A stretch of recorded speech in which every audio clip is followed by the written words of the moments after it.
Hey, everybody. I'm Mike. Bob. I'm Tim. And I'm Andrew. And this is the Board Game Rundown. Welcome to Whiskey Wednesday. And we've got designer and Tabletop Submarine host Andrew Stiles in the house. Welcome back, Andrew. Always a pleasure to have you. I promise to be way nicer to Andrew than I was to his Tabletop Submarine co-host. Uh-oh, did Andrew lose us? We might have lost audio. Uh-oh. He muted us. I don't blame him. Has Andrew submerged? He's submerged. I heard yeah, I like heard the echo. an echo. That might have been his YouTube. Maybe he accidentally muted us. Because I got to ask him what he's drinking, because he's kind of sore. Hey, sorry. There Yes. you go. Sound is better now. Sorry. Okay, No, you're good. So I am drinking my favorite 1792 mixed with Coke Zero. That's what I'm going with. A good vintage Coke Zero. That is a great mixture. Which is your favorite 1792? Oh, I go with the basic. The other stuff is far too valuable. But I love that 1792 is a good value bourbon, and it mixes incredibly. Nice. It really does. I'm a big fan of 1792. That being said, I haven't about, really found. This is about a third of 1792 in there. So there you go. I can't find any of the other stuff like the sweet heat or the barrel proof. I can't find that anywhere. So the base is all I've tried. What about you guys? What are you drinking over there? So we did a bartending event for Notre Dame, and there was a gentleman that was going around with different bottles and tasting them out to people. At the end of Saturday night, he was like, I'm done tasting with people. You can have the rest of this bottle. And so I'm killing it. And it's a Bowman Brothers.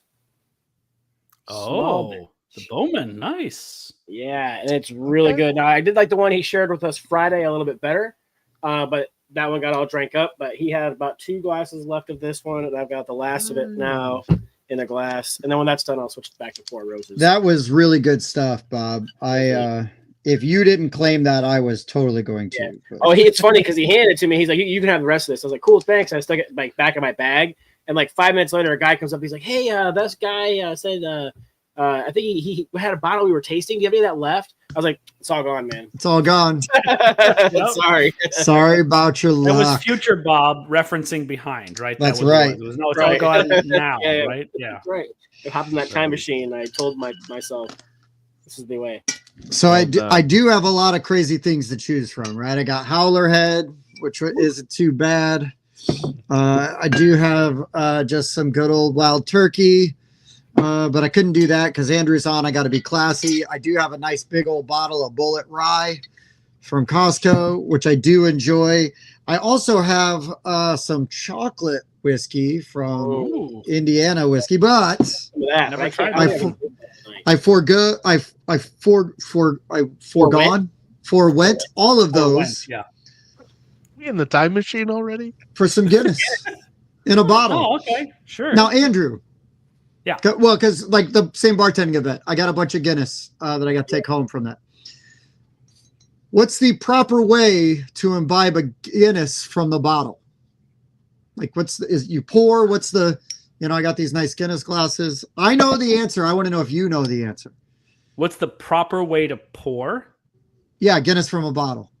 Okay, so this is one of those things where there's a proper way, and then there's the way that you actually should. And that's weird, right? But what you do is you pour it over a spoon in order to spread it out, and then it kind of cascades down. You get that beautiful, beautiful like foam that's minimized but still there, and you get that cascading effect and all the things like that.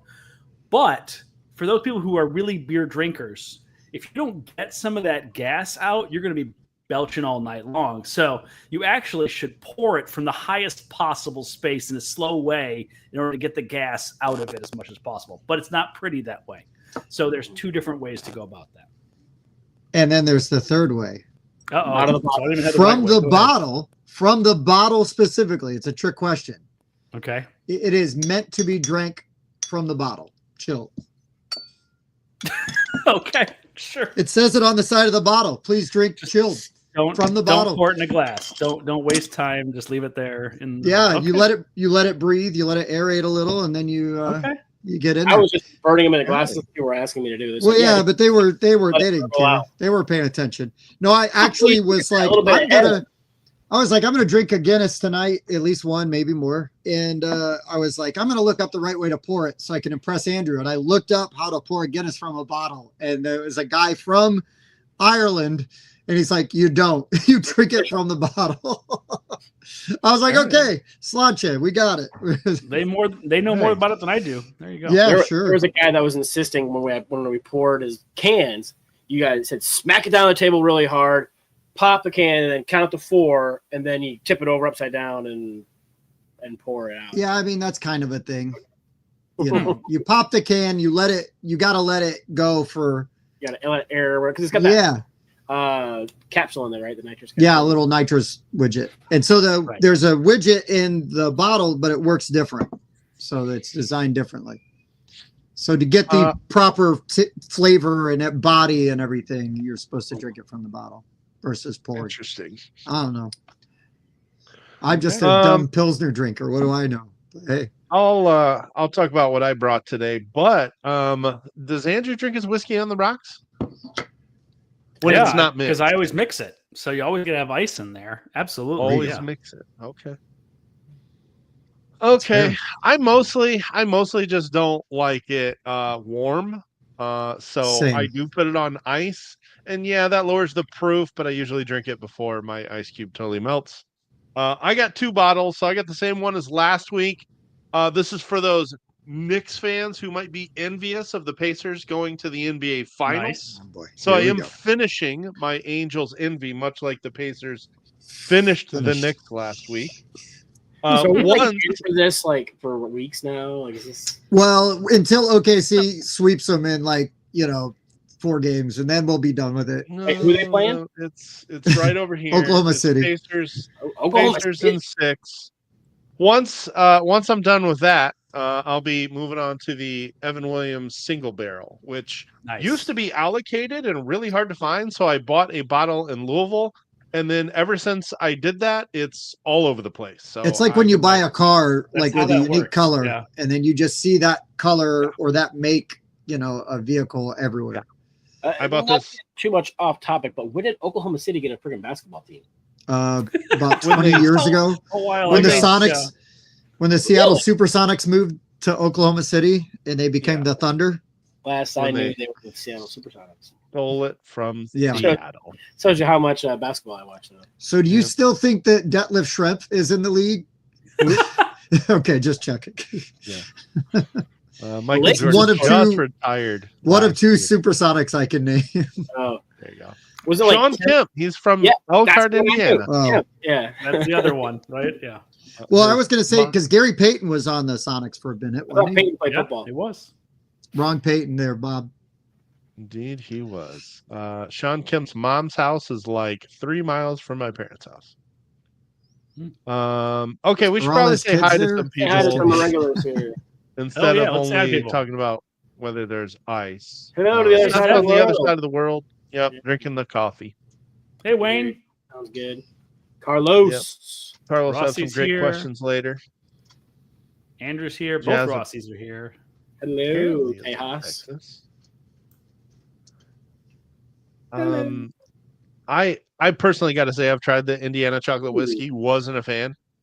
I can maybe do a but- shot or two, but that's about all I could do. But this That's- here, Interesting question. I'm intrigued. Yeah, would I try will this. be. I have peanut butter whiskey downstairs. I will be trying this. Yeah. Yeah, throw some screwball in with And Steph wants to see Tim's streaming table with all of the bottles progressively getting worse over the time. no doubt. Well, Tim, those are the only Time bottles on Machine here. Then there's a whiskey. bunch of games stacked on it and like painting supplies that I never use.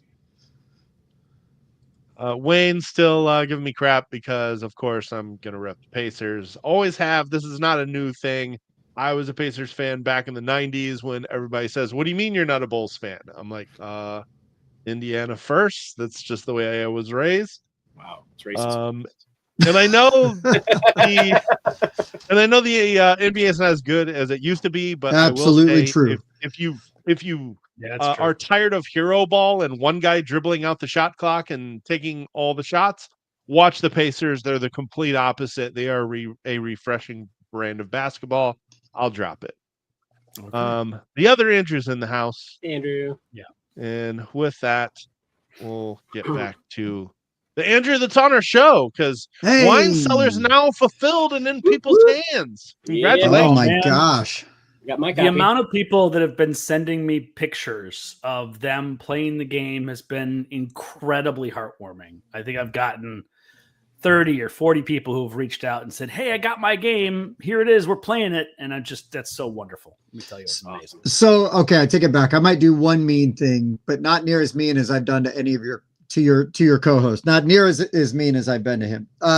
Would it be really offensive if I just found like the worst bottle of wine? I'm like enjoying wine with your game, like some Limburger cheese, like the worst kind of cheese, No, I mean, if you really want to drink some terrible boxed wine, you go right ahead. I'm not okay, gonna fair. stop you. Fair.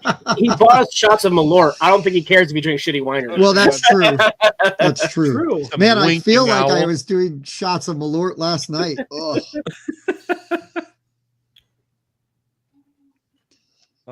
So yeah, Wine Cellar now is readily available. You can, And it'll be also for those who are going to Origins. We're going to have the booth up and running. It's going to be at the booth, and I will be there Ooh. from either noon to 1 or 1 to 2. It's not 100% locked in yet. I think I'll be there from 1 to 2, but I'll be signing games. I'll be defacing them. If you really want me to trash the front of your box or deface your rule book, I will happily do that for you.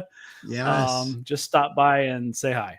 Some good places to get it signed if you don't want to get it worn off, right? Is yes, the rule book is a great one. And also the inside of the box lid is a fantastic place to have someone ruin your game. I'll bring mine. You can hamsters. What? Andrew, I'm sorry, it cut out. Oh, there he is. I was like, wait, my hamsters are good. No, yeah, your hamsters are good. I was talking about Andrew's hamsters. I'll bring mine, and you can deface my Wine Cellar box. I'll encourage that.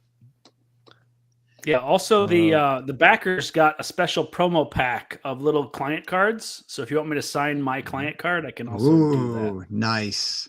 I haven't even gone through them yet, so I will definitely have you do that. We played. Was it not last weekend, but the weekend before last? Was that IndyCon? Yeah, IndyCon.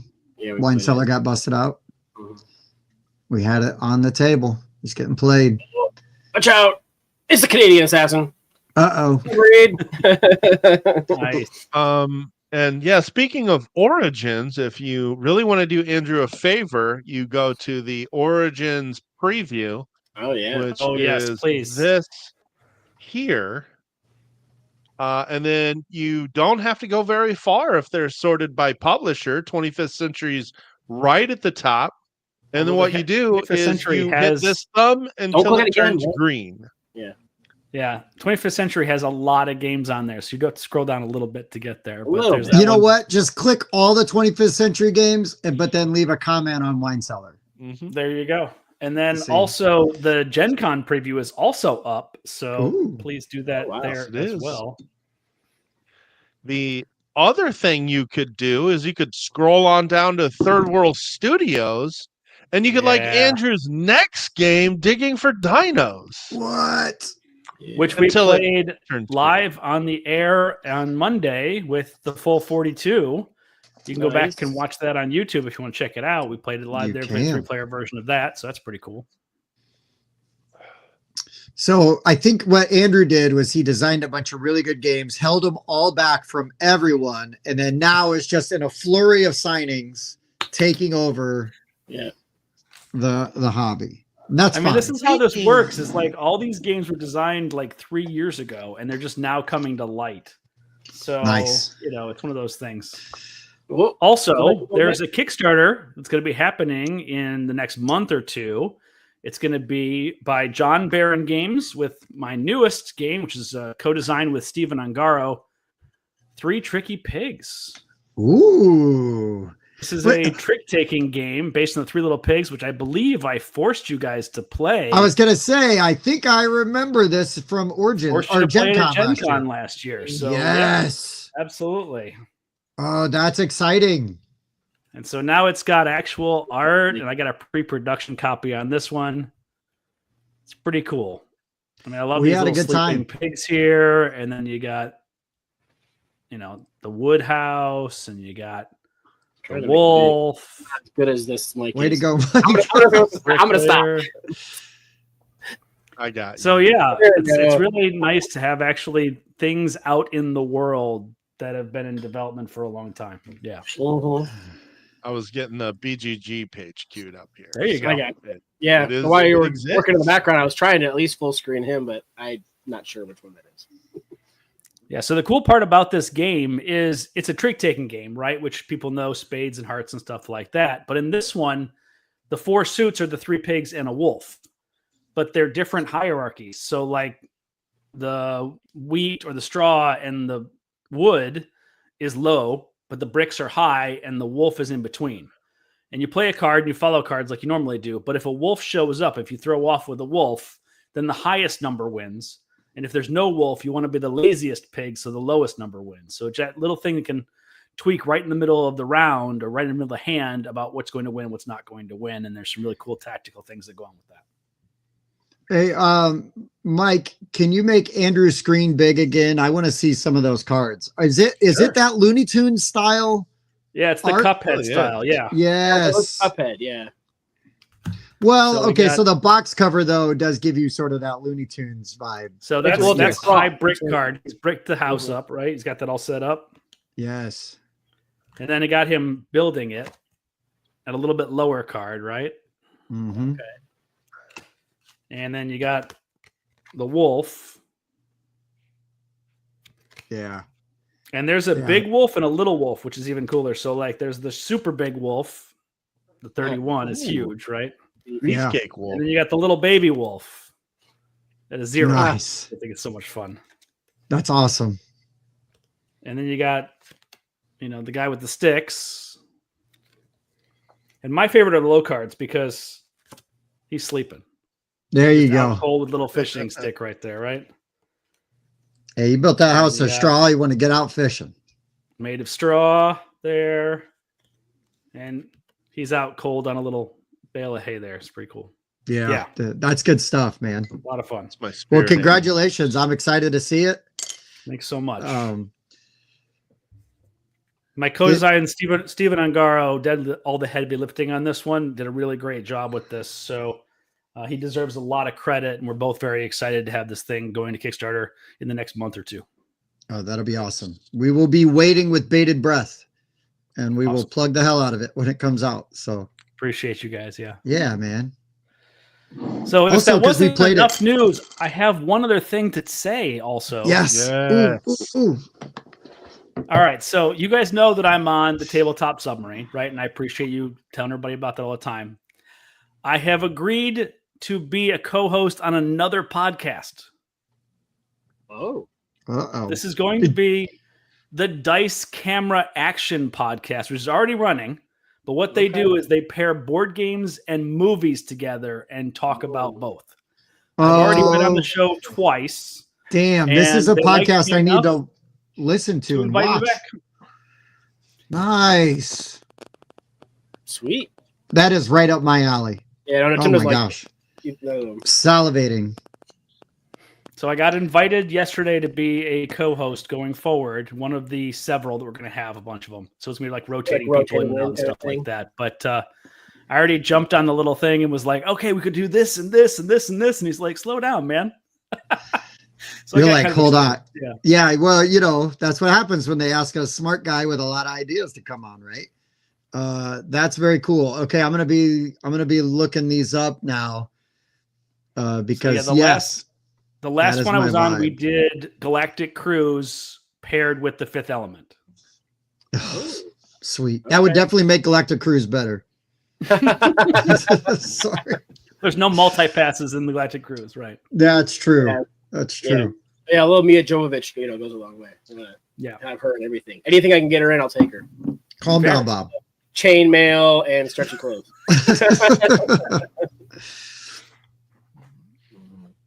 Well, that is fantastic news, man. Congratulations right. on that. First, folks. Yeah. If you haven't, like me, you should go check it out. Like me, I'm gonna go check it out. I'll probably watch one tonight just to get a feel for it, see what they're all about. I love it. There's That's definitely very cool. a meandering conversation, so don't do it when you're focused. You should do it like while you're mowing the lawn or folding laundry or something like that. Like, just leave it on in the back and let it play. It's a meandering conversation. The episodes are generally about 2 hours. Well, we don't know anything about meandering conversations or 2-hour-long episodes, so it'll be sort of a break from format for us. But I'll do my best. And that is definitely my favorite way to listen to a podcast. Is to, some background noise. Just some stuff I can come in and out of while I'm working. Yeah. And because I'm the boss, I can listen to podcasts at work. You should be out prospecting, Tim. I am. With my ears. But yeah, that's awesome, man. I really look forward to listening to those. Everybody, first and foremost, right? A bird in the hand, right? So go get Wine Cellar now. That's the one you can get now. Check it out. And you don't have to like wine. You don't have to be able to appreciate wine. Nope. And you just have to like fun games that don't take too long to play. Because actually in the game, you're the sommelier. You're not actually the drinker. You have a client that you're buying the wine for, right? So you can be an 8-year-old who can be a sommelier who is buying wine for the client. They're not actually drinking it, no problem. And in fact, someone else's money. 8-year-olds are sharks at this game. For whatever reason, 8-year-olds do really well at this game. Man, I should get Clark selling wine. Yeah. Listen, I got an idea. Have them set up a wine stand instead of a lemonade stand. I think you're onto something. That's hilarious, man. Yeah, it'd be great. You just need a liquor license, which is a little hard to get sometimes. Tim already knows the answers. He just had to pass one. Yeah, I mean, I did get a liquor license for that bartending event, but I've held one before for many years. For what it's worth, Bob, because I used to be a real bartender and not just a function bartender. Yeah. Now, then at this event, I let you guys do all the bartending. I barely did any. Yeah, it was actually pretty fun. You guys were having a good time. We were. So you were coming up like, "Oh, you gonna lead us in some more dancing?" I was like, "If Tim plays good music." Oh, go to hell! I was playing good music. Of St. Mary's girls just don't know what's good. Yeah. It's really funny though, because I was talking to Julia, my sister, about the music and stuff, and her and I have very similar tastes in music. And I'm like, look, you don't put me in charge of playing songs if you don't want to hear like the Kinks, you don't want to hear, right. like we had like a broad spectrum of stuff. I didn't do any deep cuts on anybody. I kept it all pretty normal. I did sneak in like a Weird Al parody or two just to see if anybody noticed. They didn't. Oh, Bob and I noticed. That was it. But we have the ears for when you threw in some Eat It. Is that what you did? We did Pretty Fly for a Rabbi. Okay. And then there was I don't know if you were there when I did Word Crimes, Bob, but I did Word Crimes. I think I did hear that. And nobody noticed, which is Blurred Lines. Yeah. And his version is amazing. Great. Yeah, it's especially if you're like, speak English. Yeah, actually care about grammar and stuff. Right. Yeah. I don't care enough to like police people, but I do care enough that it bothers me. I could care less. Yeah. Right. I should say I'm too lazy to police people with it. It's not a battle I need to get in, but I will sit there and judge you. I totally judge, dude. When I see people that are talking, they can't tell the difference between like 2, 2, and 2, or there, and it's like. Well, you're in on all the email chains. The amount of spelling errors on all the emails drives me nuts. It's pretty bad. But anyways, why are we here tonight, Mike? Get us back on the rails since you're the Boilermaker here. Ooh. Okay, so it was, if you Oh. remember, it's been a couple months now. We had, nicely done, Daniel from Around the Board on the show, and he made a suggestion for this topic, and it was the board game time machine. The board game time machine is where we're going to go back in time to the year where we officially got into the hobby. And we're not going to pick just games that came out that year. It's the games that we either played the most or enjoyed the most that year that we got into the hobby. So some of us may be covering games we played the most. Some of us may be covering the games we like the most.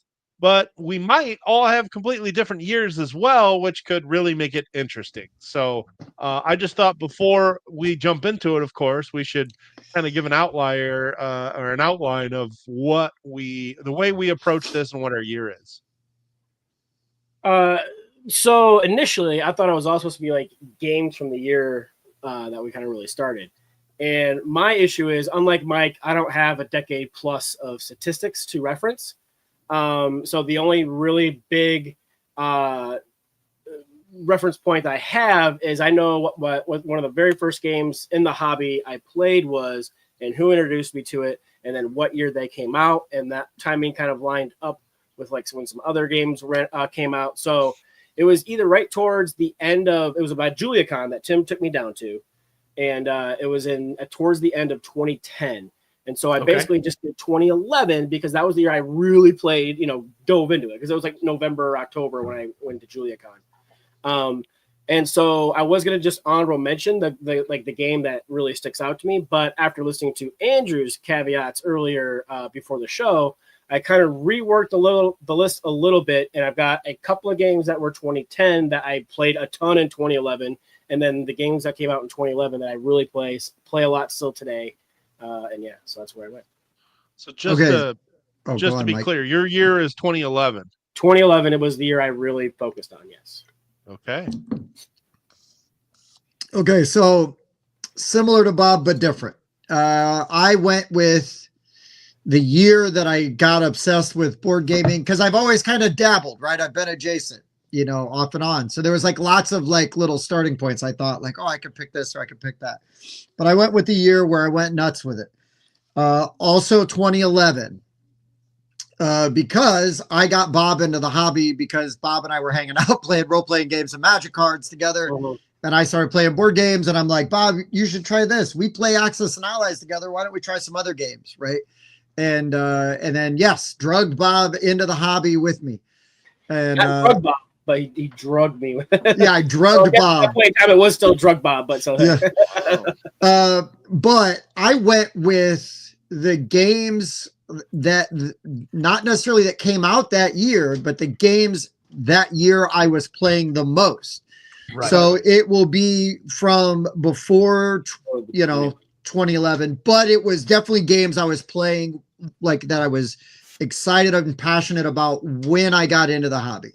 And then I will also, I'm going to steal part of Andrew's idea, but I will let Andrew explain it because it was his idea with what he's going to do. Just know that I'm going to do that also.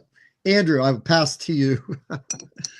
So for me, I was born in the rabbit hole since my parents were hobby gamers. So I couldn't go back to like when I was 3, right? Like that doesn't really work. And I was still playing children's games at that time. So instead, I went for the year that I met my wife and introduced her to hobby board games.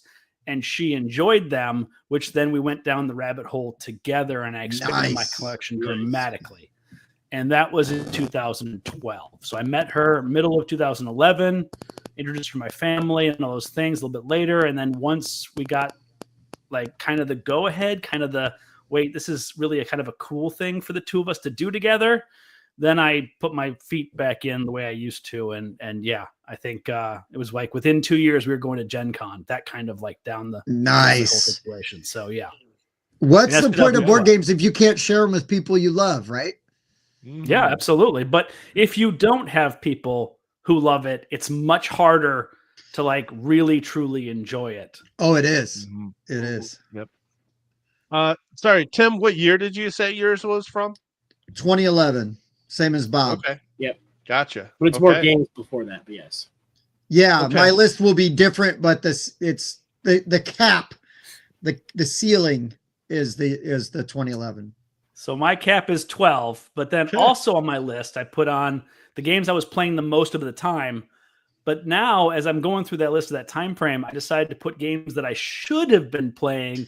And if my future self could go back and drop a couple of board games onto my lap at that time, those are the ones I'll go with. So I'm gonna give one what I was playing and what I should have been playing at the same time. Same, because that's an awesome idea, and I totally ripped it off from Andrew. Yep, it is a great idea. Andrew mentioned it in the green room prior, and I've now got my 5. Hence my distraction over here and not hearing your years. So that's why Mike's been so quiet. He's been doing research. There's that too. Yeah, you would have thought we were talking about movies. He was so quiet. Oh man, wow. Okay, so yeah, I played a lot of mass market games when I was a kid, and I was an only child, so it was like if I could get my mom and dad to play games, or the games that would come out like during holidays and stuff.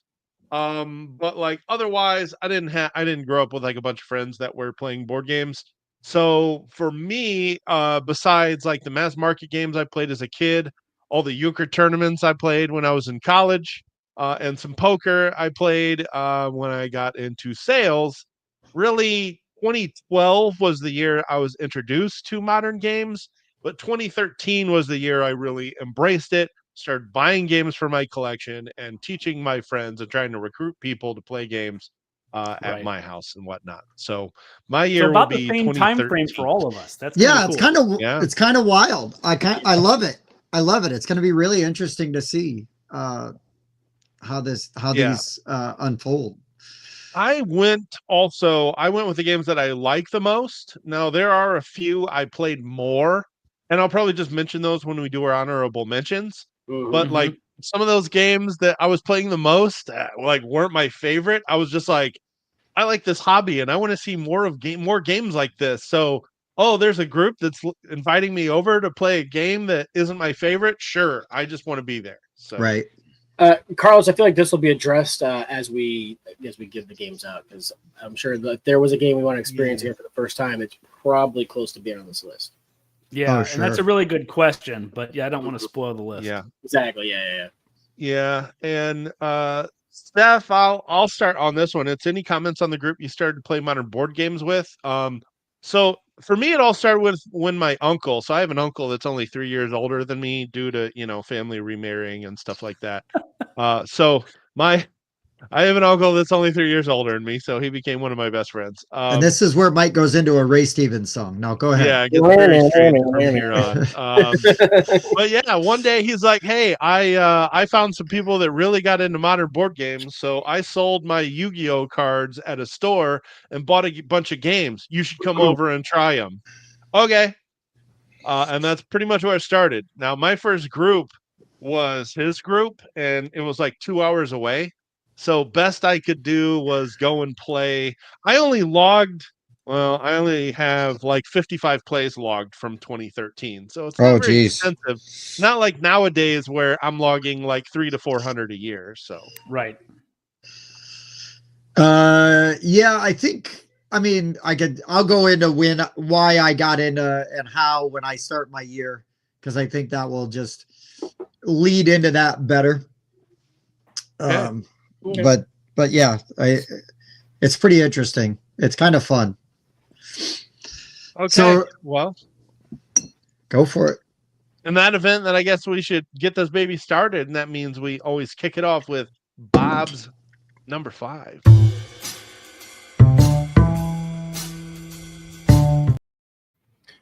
All right. So for my number 5, when I was younger, what? We're just saying, see you tomorrow, Steph. See you in the future. Yes, he's in his own time machine. So I used to, watch a lot of like Win, Lose, or Draw. We used to play a lot of Pictionary and drawing games. I really liked them. And then Pictomania came out in 2011. And I just think this is super fun because you're kind of like, you're trying to draw kind of quick and you're looking at everybody else's and you're trying to guess what they're drawing. And I think it's just a really good twist on drawing games. So I'm not sure if it was the very first time I played it. It was in 2011 or not. It's like I said, I don't have like all those statistics, but it was pretty close to that. And I have always really enjoyed drawing games. And this is one that I can play with my family and friends, and it's fun. I've never played this game. You never played Me Pickup? either. Oh, I said friends. Oh. I have not. But yeah, so played like there's a card and it has like 6 different things on it, right? And then everybody gets a card that's telling you which thing you're drawing. And so Okay. you're drawing it, and then on those little boxes on the bottom there, you're trying to guess what everybody else is drawing off of that card. And then for every one you get right, you're getting points. And you know, when people get yours right, you get points. So, Sure. Yeah. Sounds fun. Yeah, it's really fun. I mean, it's got a 7.3 rating, and it's what, like 10 years ago? So it's 11, 12 years ago. It's pretty good. Mm-hmm. Yeah, solid. 11. It's Yeah. I can't ranked believe that 41 game's that and old. 30. That's not an embarrassment. That's pretty solid. Yeah. Can't believe I never played this one, especially Well, this one being a Vlada game. Yeah. Water survival. Yeah, just mumble it, put some marbles in your mouth and say it. And then It's it'll hard be to right. gargle with all these marbles in my mouth. Exactly. Thank you. Mhm. All right. So yeah, interesting enough, my my journey into really digging in is because of my sister. And I was visiting their house and I saw they had all these games, and I was again big into Magic at the time, and still like dabbled a little bit in like Warhammer, and we were playing a lot of role playing games at that time too, pretty heavy into role playing games. And they sat me down and we started to play some games, you know. But I'm not going to go with the first one I played with them because that's not my number 5. My number 5 is going to be the first game that I bought with my wife. We were at a game store at a mall in Louisville, Kentucky. We had just had my daughter, and we were kind of down there making the rounds, and it was like January. So that's how I know when I first bought this game. And it was the first hobby board game I bought for myself with like really thinking that I could get into the hobby. And that was Carcassonne.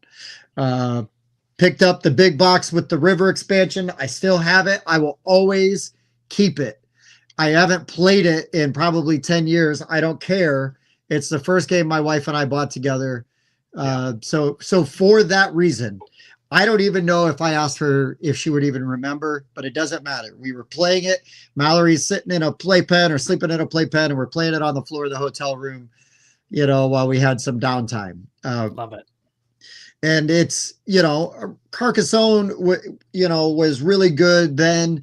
I know a lot of people are kind of over it now. I mean, it still has its fans, and that's fine. We're going with where we were in 2012. And I thought this was really cool and had fun. It was fun making all the little roads and trying to make the big farms and see how the cities worked out. And then when we couldn't play, I'd goof around and just put the tiles together, you know, and see what like the biggest city I could make and stuff like that. So anyways, Carcassonne, it will always have sort of that special place, even if I don't play it very much anymore. Doesn't matter. It is a famous first, right? It's always going to be there because of that. It's a classic. I mean, it's been around for a long time, but people still love it. People still playing it. If you go to like Board Game Arena, it's still on there as like one of the top 50 games being played on there, whatever it is.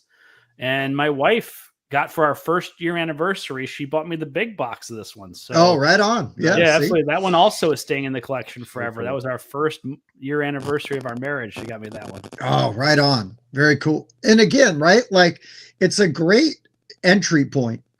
Yeah. You know, it's a great entry point. So, and then once we had the big box, I started out lending out my copy to people left and right. Like whoever want to try it, here you go. How about it? oh, sure. Just give it back to me when you're tired of it. Right. We've not seen it since. I don't even know which friend has it now, but I don't care. Somebody's enjoying it though, hopefully. Yeah. Well, all right. Andrew. Oh, wait. No, I got to go with what I should have been playing, though. Right. Oh, yeah. I almost forgot. I got so wrapped up in my own story. What I should have been playing, you want to talk about old cities in the past, as I should have been playing Hansa Teutonica. This game is so good, and I played it for the first time at QSCon last year. This game, the Hansa came out in like 2008 or 9, I think. So I am like 16 years late to the party. I still love it. I just bought the big box off of a guy on BGG, and really stoked to have it, and can't wait to play it. I still have never tried that one, so wow, it's really good. I try to get to like it or not. It's fun. It's one of the first games that has a bumping mechanic in it that I played. Yeah. Yeah, it's got a really fun bump mechanic. But yeah, I don't want to like overhype it and everything, but I would just say if you get the opportunity to play Hansa, you should. It's pretty solid. It looks dry AF, but it actually has some robust flavor. Have you met Marcus Krauss? He's a friend of like Googs and West and all them. I just don't know the German. Yeah. He loves that game. If you see him at Origins or anything, he'll definitely play with you. Yeah. Hey, if I get a chance, I'll definitely give it a try. There you go. All right. So my number 5. This is a game that I think almost everybody has played at some point, and that is Seven Wonders. Oh, yeah. I played the hell out of Seven Wonders that first year. Family, friends, anybody we can get over, even the third person, just didn't matter. Whoever we can get to play this game, it's a classic for a reason. Really, really good. But I wish we'd been playing Innovation. I have not played Innovation. Like take that card aspect and the comboing thing, but then add in the splay and the tuck and stuff like that, and you take the same thought process of Seven Wonders, but add a much richer, deeper, complex aspect to it. So I would say I was playing Seven Wonders, but I wish I'd been playing Innovation. Now, Seven Wonders is also a great sort of gateway, like get you in, like, and you can build off of the mechanics you learn from Seven Wonders, like they apply to so many other really great games. Could you go into Innovation from the jump, do you think? Or do you think you needed that Seven Wonders training to prepare you for Innovation? Yeah, I mean, it definitely is a stepping stone, right? For no question about that. But at the same time, I wish I'd have gone a little bit deeper into the mechanics of things earlier, right? Like, yes, it's always good to have the game you can play with anybody. And I still have those. I still keep those. Those are always available for games. But that said, I feel like I could have gotten deeper in the rabbit hole than I was at that time. Sure. For sure. Absolutely. Yeah, I would have definitely 2012 me would have scoffed at Hansa, right? I'd be like, I guess I'll play this. And then I played it and loved it. So I totally get it. But I need to play Innovation. I haven't played Innovation. So it still sounds good. It's also available on Board Game Arena, so you don't actually have to have a copy if you want to try it out. Nice. I've been sitting on my copy for years unplayed. It's kind of sad at this point. Is it flat yet? It's not flat. Okay. You've been sitting on it. Andrew got it and shook his head. Listen, they can't all be good, guys. I'm just saying. No, yeah. Wow. Okay, my number 5. So this was my official gateway game. I've talked about it all the time. But there were other games that I was introduced to first in the modern hobby. Thought, okay, these are pretty cool. I'll play some of these. But the first time that my uncle introduced me to Lords of Waterdeep, it was over. Yeah. Mm-hmm. Yeah. It was over. We played Lords of Waterdeep. We played Seasons. And then I asked to play Lords of Waterdeep again. and it is still to this day in my top 100 or top 50. I absolutely love this game. I think it stands the test of time extremely well because of how replayable it is. This is just a straight up worker placement game, but there are buildings that you can buy, and each building has a better ability on it than all of the regular abilities on the board. So the buildings that come out change how the game is played. The quests that you accomplish during the game give you special passive abilities for the rest of the game.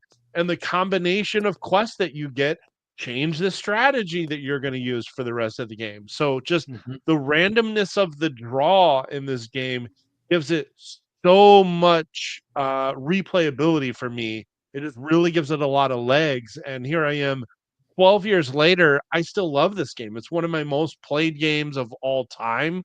I've played this, I want to say 25 plus times, but I'm still not tired of it. I'd still play it today if somebody requested it. Same. I think, yeah, Lords of Waterdeep is just introduced me to what a modern game can be, and just I love the simplicity of worker placement. Like, just put a guy here and do this thing.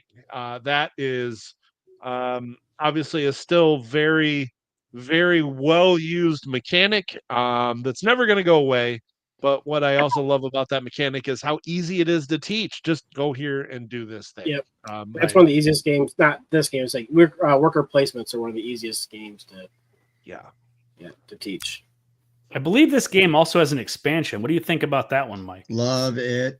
I say you have to play with him. So in my opinion, you must use, of course it's going to show the promo cards. Scoundrels and you must Skullport. use Yeah. Scoundrels of Skullport, and I wanted to say Under Hall of Mountain. the Mountain King, but that's Under not Mountain. it. Under Mountain? Is that Under Mountain, something like that. Under Mountain, there we go. Under Mountain was a great setting. Scoundrels, no question, because it gives you that risk reward. You're going to locations that are better than everything else, but you're gaining a certain number of skulls, and the more skulls that have been gained throughout the game, the more points they cost you. So you have to find ways to get rid of them throughout the game. Hopefully buildings come out that do that. Hopefully you draw entry cards that allow that.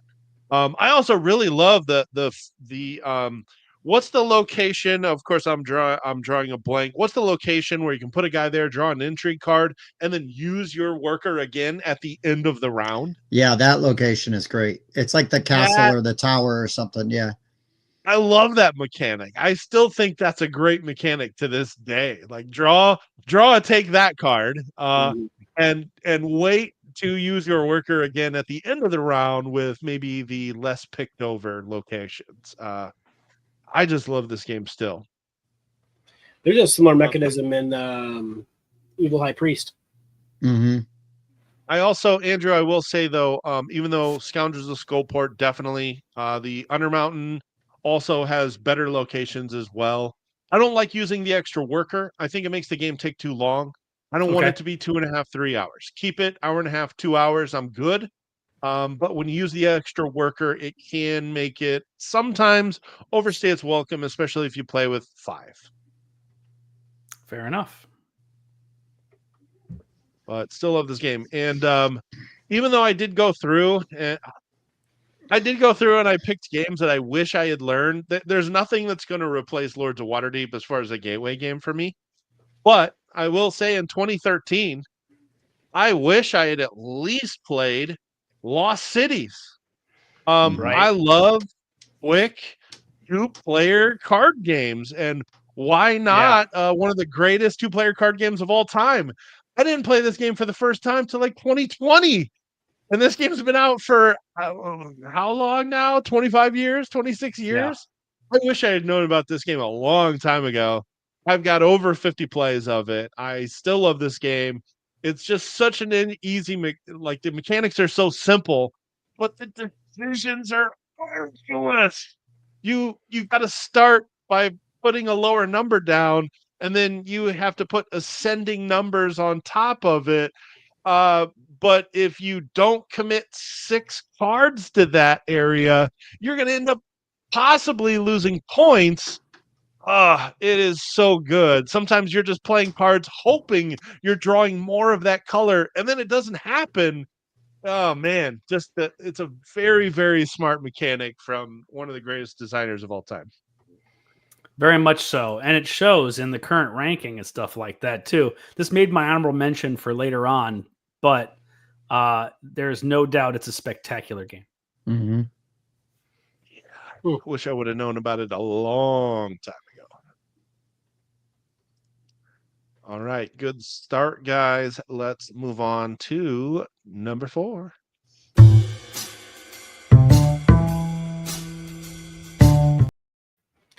All right. So for my number 4, there's just not much better about the hobby than stabbing your friends in the back, in the front, the side, or any which way you can, because in the Game of Thrones, you either win or you die. Mm-hmm. And the board game was just fantastic. And the way you do the hidden planning of the movements, and you're making deals, and you're going back on those deals, and your friend's just mad that you did it the turn before they were about to do it, and that's just great. And then and then you know who your real friends are when you just can do all that on a table and you still walk away and you're still buds.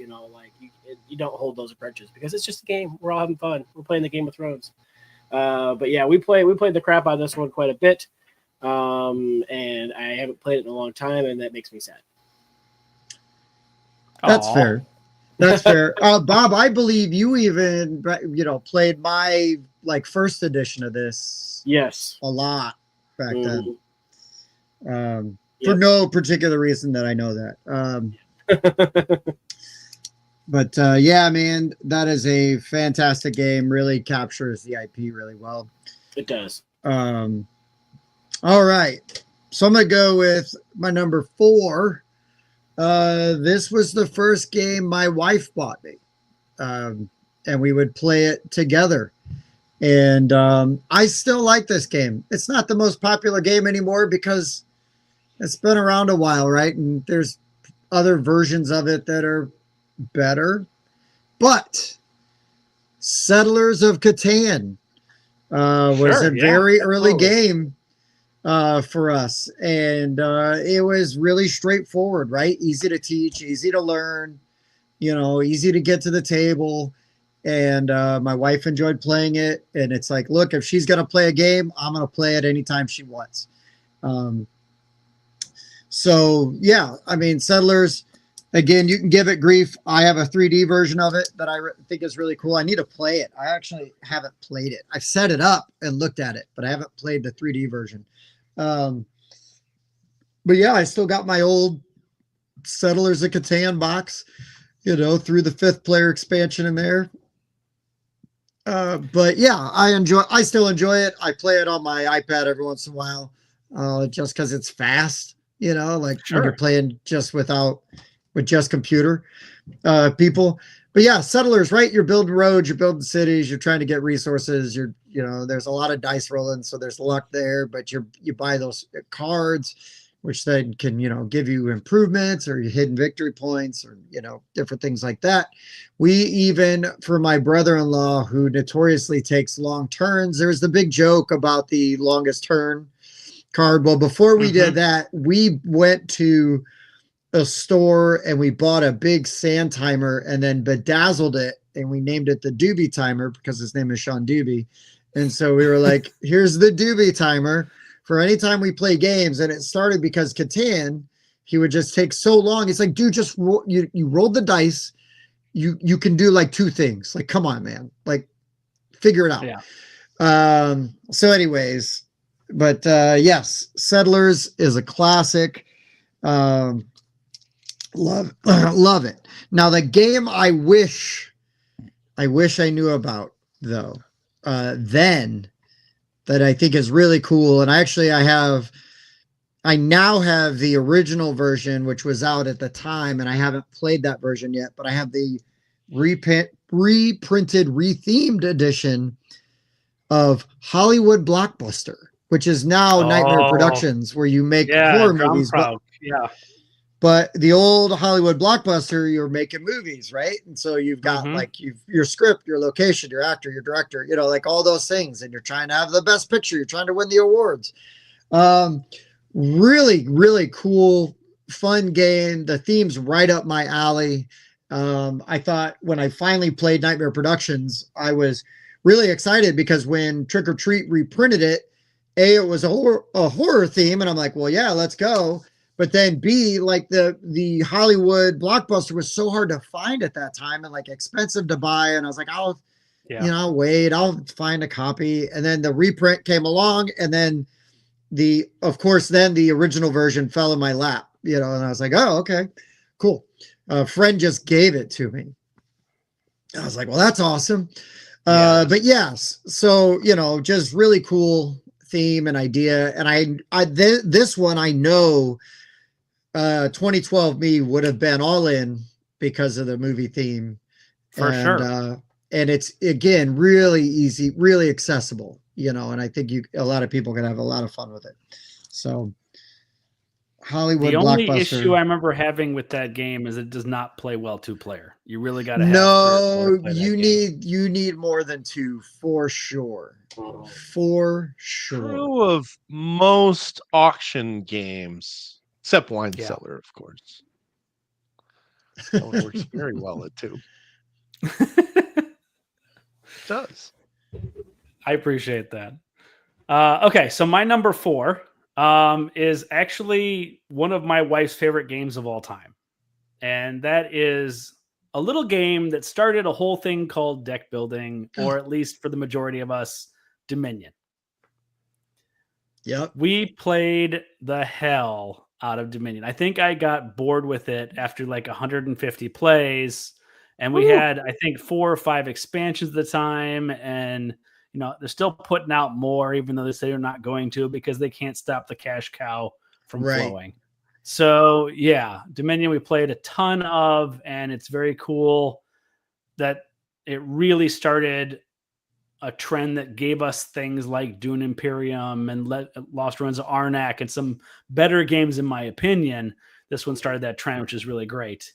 What I should have been playing is Tzolk'in. Oh yeah, Tzolk'in's so good. Is a great game. And in my defense, we discovered it only about a year after this. So we didn't discover it too late. When Tribes and Prophecies came out, we picked up both.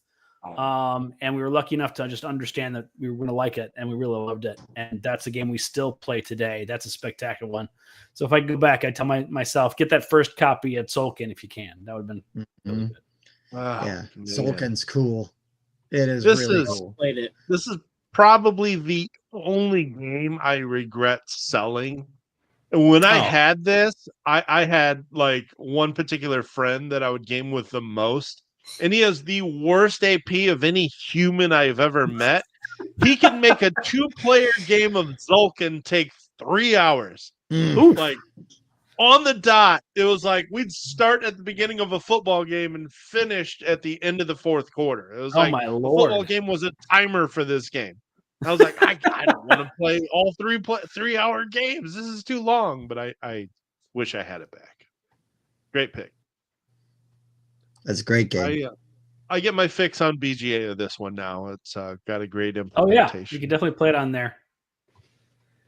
All right, while Mike goes, I'm going to duck out for a refill. I'll be back in a minute. There you go. And of course, one of the first classics from the Italians, Luciani and Tassini, who have just got over a decade. That name rings a bell. Yeah, a ton of amazing games ever since then. Okay, my number 4. So once I played Lords of Waterdeep, I kind of realized, wow, I really like worker placement games. I like this mechanic. I want to find other worker placement games that kind of do this. So I kind of started branching out and trying some that were a little bit heavier and had a little bit more going on. So let's talk about my Vlada game, and it's Dungeon Pets. I was introduced this one again by my uncle later in 2013. and I was just kind of mesmerized by this game. And I think what it is, it's not a point salad game. It is not particularly high scoring. Andrew, my number 4 here is Dungeon Pets. Because I realized because of Waterdeep, I loved worker placement, and I needed to try more worker placement games because it really grabbed me. But I just love how thematic this game is. It's not a point salad game. When you're done playing a game of Dungeon Pets, you end up with a story sometimes. Yeah. Like sometimes you're trying to go for a specific pet, and you've got the resources to buy that pet. Somebody else takes that pet from you. So you play offense and you go, all right, well, if you're going to take the pet that I wanted, I'm going to take all of the food that that pet needs. And then that pet is going to die in your cage because you couldn't feed it and I took all the meat that it needed. Right. You also have to you have to put your pets into these little sort of cages here, and then you have to use your imps, your workers, to take care of them. They're going to poop in their cage after they eat. So there's Sure. another phase where you draw these cards, and that's where you're satisfying the needs of your pets. One of the other cool things about this game is that it does actually have a bidding mechanic where you are putting your imps behind your screen, and the largest group of imps is your bid. Well, whoever has the largest groups of imps gets to go first. So my 3 imps would get to go first if everybody else had groups of 2. But that means you're committing more imps to the same job, and you may not get to do as many things during that round. But if you really, really need the meat to feed your pet, you're going to commit the imps anyway, or your pet's going to die in his cage and he's not going to be worth any points by the time you get to showcase him later in the game. So, again, it's worker placement with bidding, but it's the theme and the stories you get from this game, not like how many points you score, that really made this one stand out for me. I don't think I've played it. Yeah, I've heard a lot of great things about this game, and I have heard stories, and I've not had a chance to play it yet. So it's on the list of things to try eventually.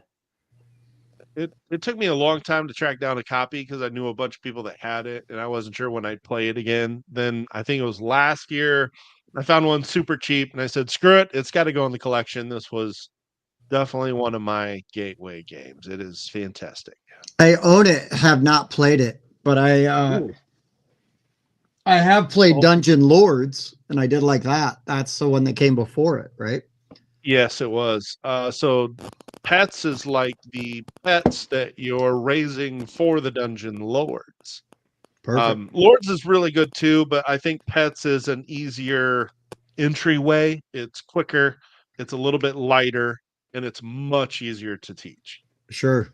Lords can run very long, and it's kind of tricky to teach. I remember not having the best teacher. I mean, he was a nice dude. I didn't know him. I had it. I was a Geekway. It was sitting on the table, and he's like, "Oh, do you want to play this?" I was like, "Can you teach it? I'd love to learn it." And he's like, "Oh yeah." And then it was about 2.5 hours of like just this guy like awkwardly staggering through the teach a little bit. Nice dude, but I was thankfully smart enough at the time to go, you know what, I understand that this is not like the optimal experience, so I didn't like give up on it right away. Yeah, that's good. I will say real quick about Dungeon Lords. The easiest way to teach it is teach it backwards. Show what happens in the second phase of the game when these creatures come into your dungeons. So that way you know what to do in the first phase of the game where you're recruiting the people to defend your dungeons. It's that makes easier to sense. teach backwards. Yeah. But great game. Okay, on to number 3.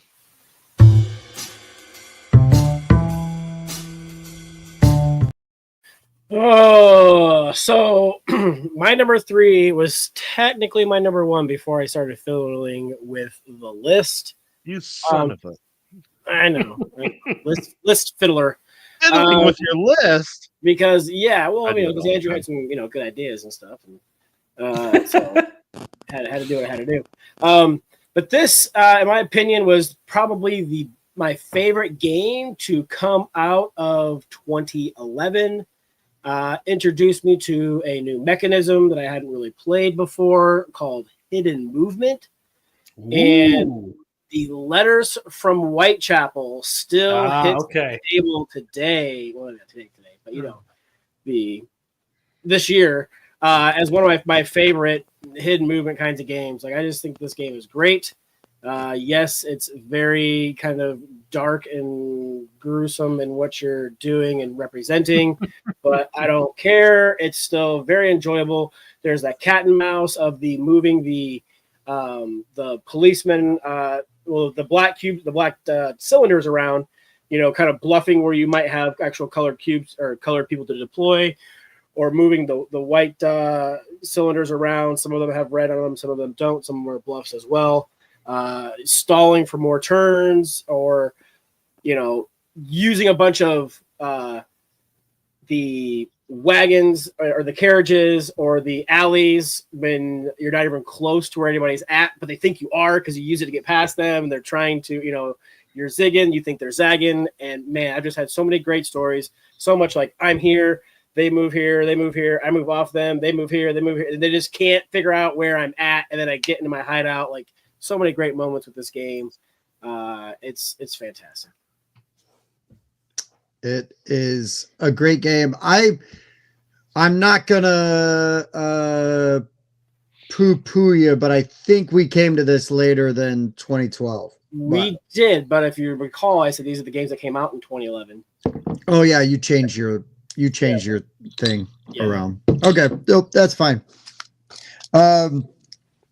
Because this could have been on. This was actually like on the potential, like what I should have been playing. What you should have been playing list. Yeah, because that's accurate.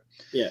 But no, so I'm gonna go with my number 3 now, because I was, a reformed Magic player and really enjoyed deck construction and things like that.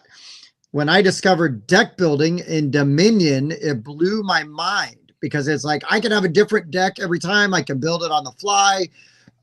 It fixed my problems with like Magic the Gathering, which is like, well, I just buy these cards and I made this deck, and I've got to put my deck against your deck. And it's like, well, that's fine, but if we're all pulling from the same sort of pool, and how can we build our deck strategically on the go? Like, that just...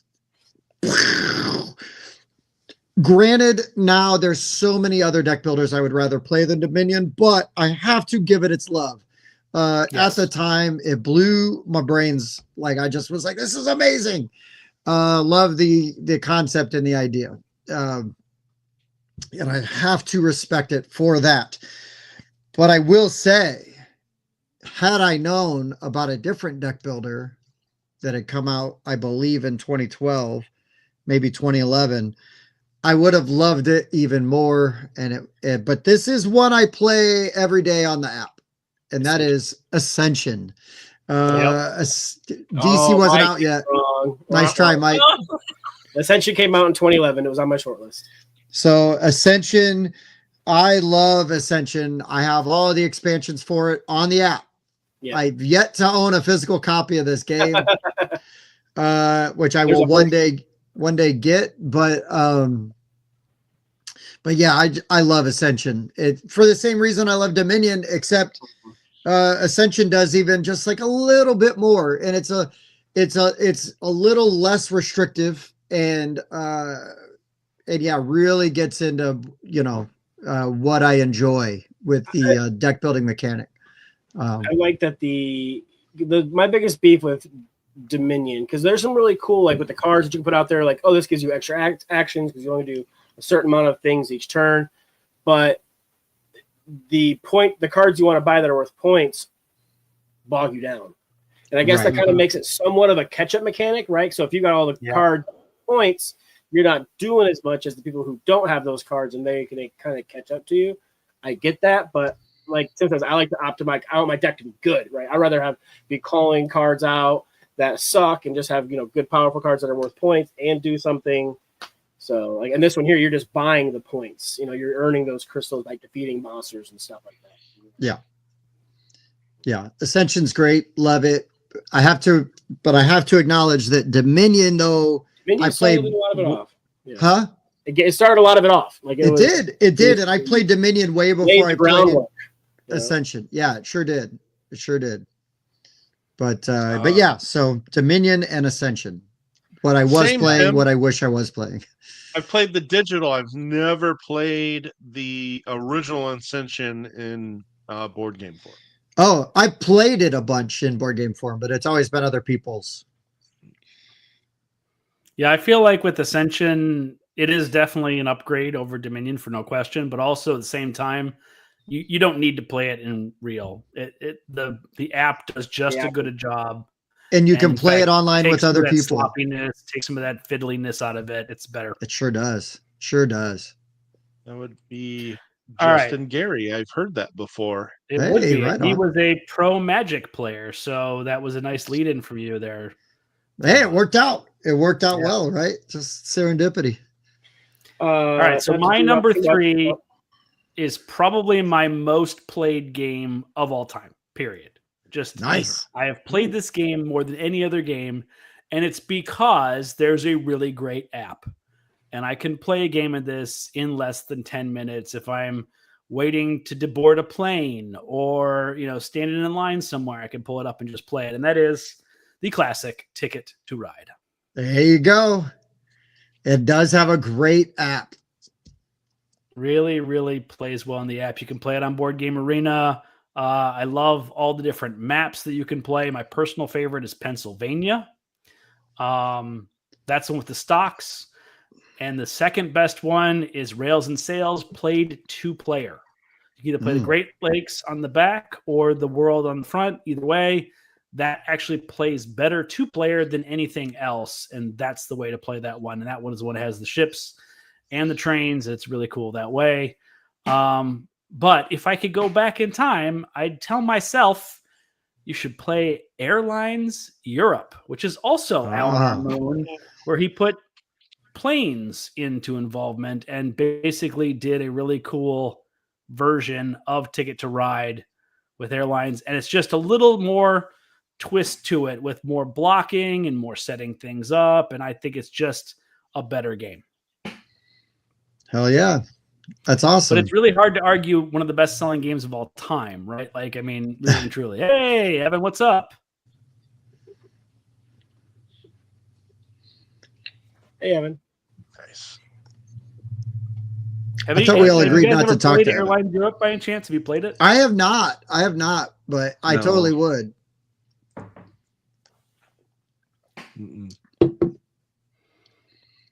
So that's my number 3. I like it. Hey, what's up, Tony? He says it was his entry to the hobby and still plays it all the time. There you go. No, it's really good. Tony, what's your favorite map? We'll let him answer in the chat. Go ahead. Yeah, Mike. we'll let him know, or he'll let us know. I've heard the one with multiple times. I think Wes is the one that also says that the one with stocks is the best. Yeah, Pennsylvania. Wes says Pennsylvania is his favorite too. That would be cool. I'd try one with stocks. And then he's got like the 2 really rare expansions. It's like the dinosaur and the something else. I forget what they are. Alvin? Yeah. The Wild West one is a pretty good map, but it's not a better map than the other ones, but it's a good one. Fair. It's Switzerland. Switzerland. Okay. Nice. All right, Mike.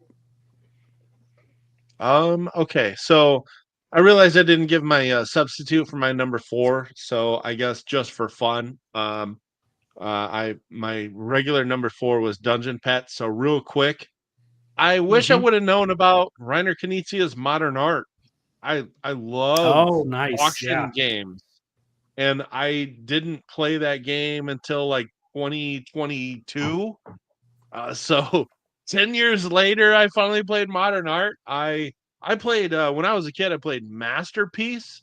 It was an old Milton Bradley game where it's just roll and move, buy a piece of art, and then try to sell it higher. And just I've always enjoyed buy low, sell high in games. I really appreciate that. So it goes all the way back to Masterpiece for me. And Modern Art just simplifies that into a very simple, distilled gaming auction experience, and I love it. Man, see, I always okay, like Shocker! I and still sell have low. not tried that. Oh man, you got to try modern art. I like how would love each card to. has a different type of auction style. Like some of them are just bid once. Some of them are just keep bidding until everybody passes. Some of them are blind bid, like okay, put your bid in your hand and then reveal it. And so it's got That's cool. all the auction styles built into one game, and I think that's great. With a little bit of speculating of commodities and how many paintings are going to come out changes their value and stuff like that. It's great. What's your favorite kind of bidding, Mike? Is it the one-time bid, the bidding till you're out, or the hidden bid? Ooh, that's a really hard question. That is a really hard question. I got to think about that. I like them all. I will say though, I'm not pandering here. I definitely do like the tension of the secret bid and reveal Blind and one-time bid, yeah. resolution. It's quicker. Mhm. It's quicker for one. There's no waiting for everybody Keep to go going, around keep the going, table. keep going. Yeah. And there's tension. You're like, it's like Wine Cellar in the second phase of For Sale. It's okay. I've got my 30, but I'm not going to blow it here. There's tension when there's just the one bid, and I like that tension for sure.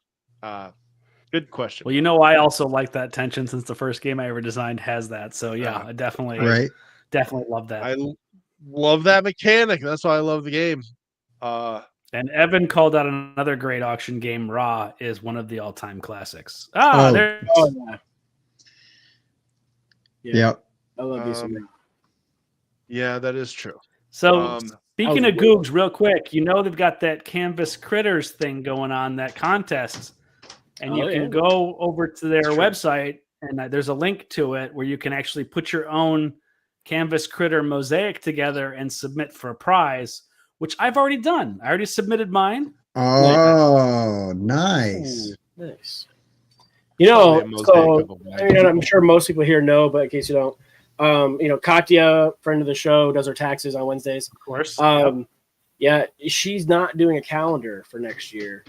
I wonder if Googs and them can use some of those mosaics and work with her to maybe come out. So that way they can still keep a mosaic calendar, gaming calendar coming out, but would save her obviously some of the time of creating all of those.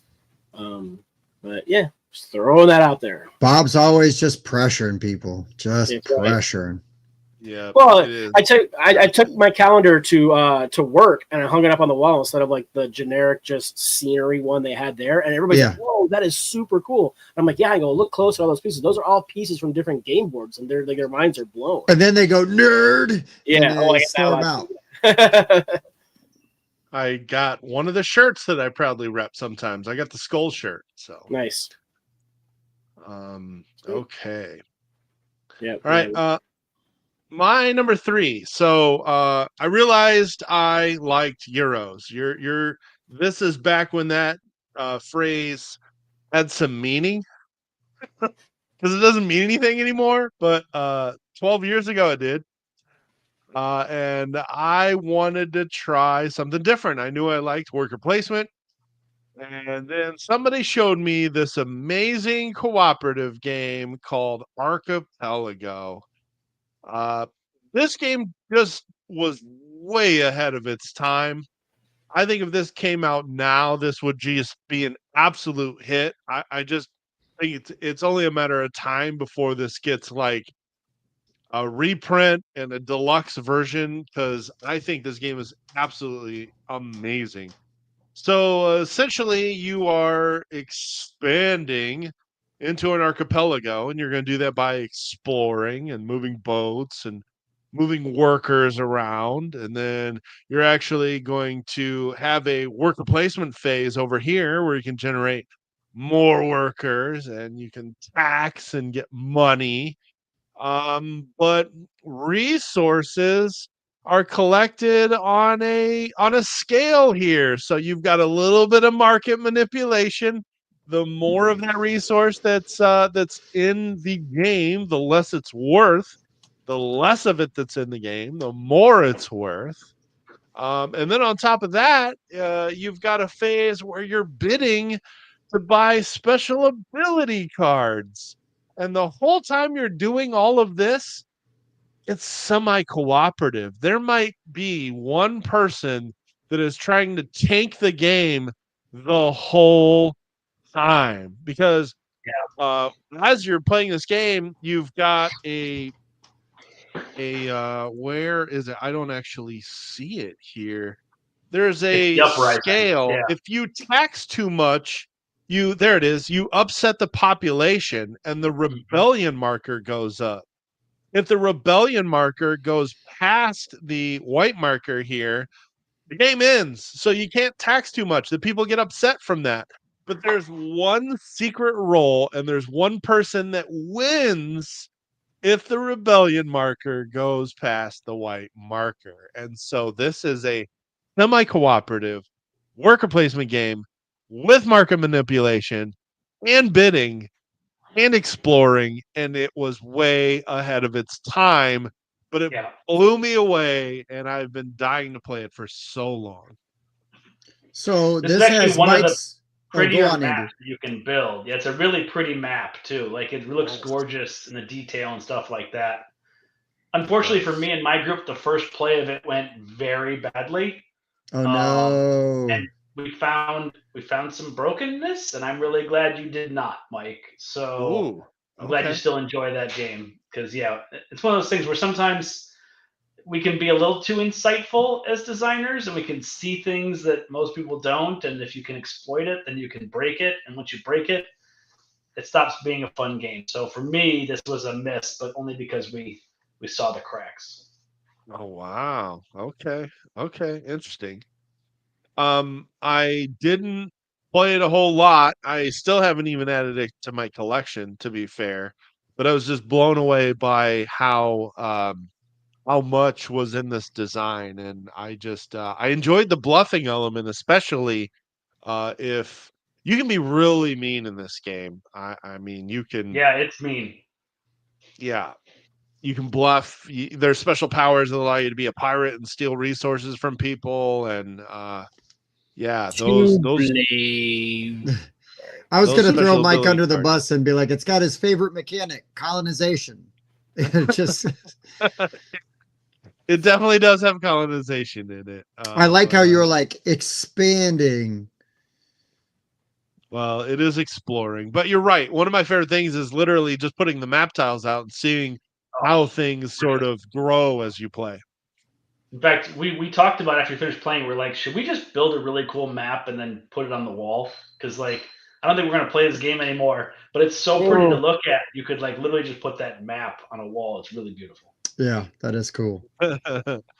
Andrew, I'm going to mention, since you rejoined, your audio changed, so you might want to check if your mic is your PC mic or if it's your podcast mic, because it does sound lesser. Thank you for telling me. I will fix it. It sounds distant. Okay. Yeah. I figured I'd let you know you podcast enough to know what I'm talking about. Okay. All right. So is the that game better? that Yes, it is. Yes, sir. Thank you. Yep. Okay, so the game I wish I had known about back then is Lords of Vegas. Love this game. Yeah. Love gambling in games. Love the player interaction. And love the way that these casinos can completely change ownership and totally screw people over. This came out in 2011 or 2010. Yeah. I didn't play this till like 2023. Yeah. So, I wish I would have played this years ago. I would have loved it then just as much as I love it now. It's a good one. I was late to the party on Lords of Vegas. That is for sure. Yep. That's the nice thing about this, though, is that you don't have to play things when they're hot and new. You can always come back later and play these classic games, and you can still enjoy them for the first time 10 years later. It's really cool. The only bad thing is it gets Oh, Tim 404. Tim bot not found. Yeah. I'll fill in while he buffers. But the nice thing about being late to the party on Lords of Vegas is I caught the reprint when it was on Kickstarter, and I got the cool like briefcase and stuff to go with it. Nice. Yeah. And I want to get like one of those little lights to put in there, so when you open it, like it's got the light that comes out That's the case. cool. They added they did a reprint expansion, and what I appreciated is they added this new Americana expansion. It is compatible with first and second edition. Thank you, Lone Shark Games. Because it's frustrating when you've got an older version of the game and they come out with a new expansion, can't use it. Yeah. What's also cool too, if you haven't played with the Up expansion, you should always play with the Up expansion. It's way cool because it can be really hard to expand and get like a size 6 or 8 casino, but we can just have like a 2x2 or and it's 4, and they just kind of go up with it instead.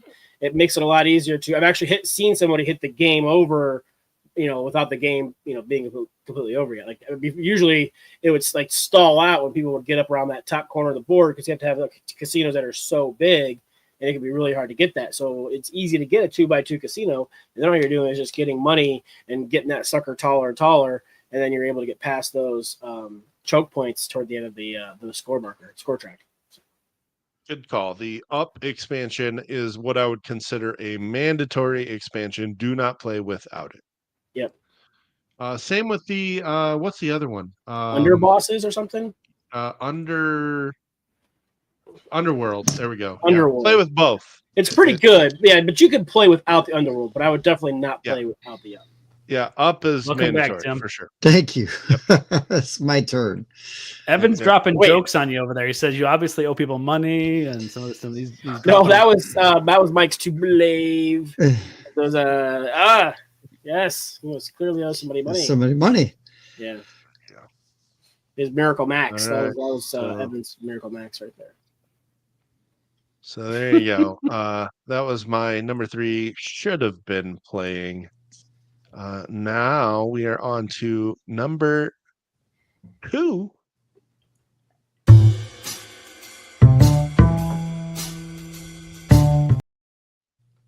All right. So my number 2 was the first game I added to the reformed list. Technically, it came out in 2010, but I played the bejesus out of this game in 2011 because I am a Civilization I love Civilization. I played like Civilization on the computer, and then Sid Meier's came out with their Civilization board game in 2010. I played the crap out of it.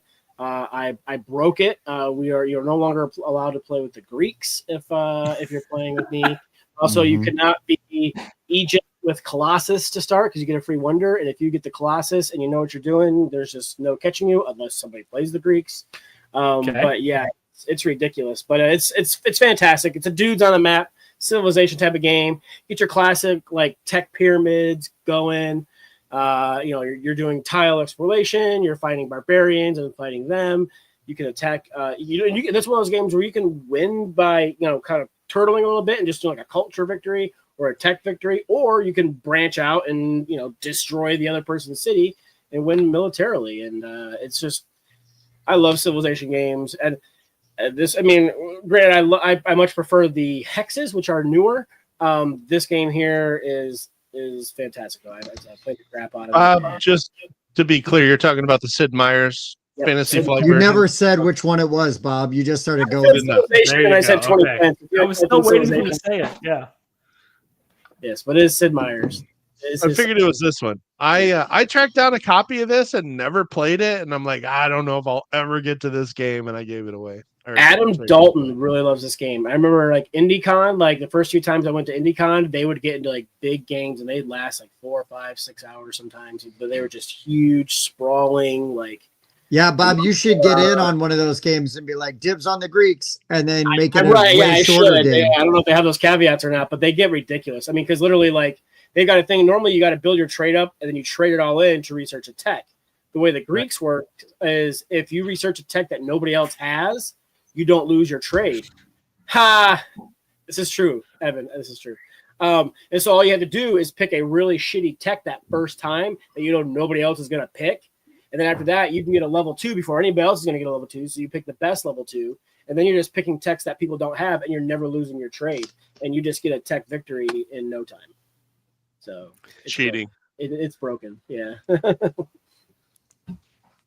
But no, That's yeah, I love this game. When they came out with the new civilization, which is what do they call it? A New Dawn, and they actually did the. I don't want to say they did the Ark Nova. They did the Ark Nova thing before Ark Nova did that thing, and I really enjoy that mechanism. But I really just didn't. And they put hexes in, so they had like 2 really good things about it. But they didn't do like the dudes on the map. You can't really like attack. You can kind of take over territories, but it wasn't as good with the rest of the game as the other civilization was. So they had just added the hexes and done that action selection mechanism and added that to the Sid Meier's version. It'd have been. Agree with that, Bob. They really abstracted the civilization part of the game, and that aspect is very lacking in that version. Yep. So, I mean, I guess technically it is a Sid Meier's also, but man, it's definitely the lesser. That action selection is fire, and that's why Ark Nova stole it. Exactly. Yeah. I mean, that's why I kind of get mad at Ark Nova. Oh, this action selection is fantastic. It's like, yeah, they stole it, but hey. I don't care. Ark Nova is a spectacular game. It can steal whatever the hell it wants if it does it that well. Love it. Bob, what's your alternative for your number 2? I don't know if you haven't been paying attention, Mike, but I don't have alternatives. What I did was, instead of just picking games from 2011, I picked, because I remember Civilization was a for sure game that I knew I had played that came out in like 2010, and I played the crap out of it in 2011, so that's why I put it on this list. And so I was playing that. I was meant to be playing that game, so that's why I was playing it. Yeah, okay, you did play that. You did play that early. I did. Okay. Bottles. I gotta go get a third option. We'll get another one. Yeah, you'll get some more. So my number 2. It's too bad Bob's walking away because he will appreciate this. But Bob and I used to play Axis and Allies together before we got into the hobbies. There he is. Side, like really deep. But this one I bought and was so pumped to have because of all the pieces and the scope and the tech trees. And I'm talking about Twilight Imperium 3rd edition. I bought the big ass coffin box for $80 from the Griffin and was stoked. I mean, just opening this box, it would have been like the face of a kid opening a Nintendo on Christmas, in 1986. Nice, I was so excited just with everything and all the possibilities, and like all the different hexes and the way it can lay out. And it's going to be different every time. Like just to play a game like that without a fixed map, and again, like the text and the different races and the racial abilities and everything, like so cool. So this was really my first foray into asymmetry on such like a massive scale. I still do enjoy Twilight Imperium, but this is like an event game, right? Like you make plans. Yeah, it's an all-day game. Yeah, you make plans to play it. But I'm looking at my coffin box right over there, that I've had for 13, 14 years now. But yes, was really hyped. And if anything, like I loved the possibilities in this box as much as I loved actually playing it, maybe even more, right? Like the potential of what was in Twilight Imperium.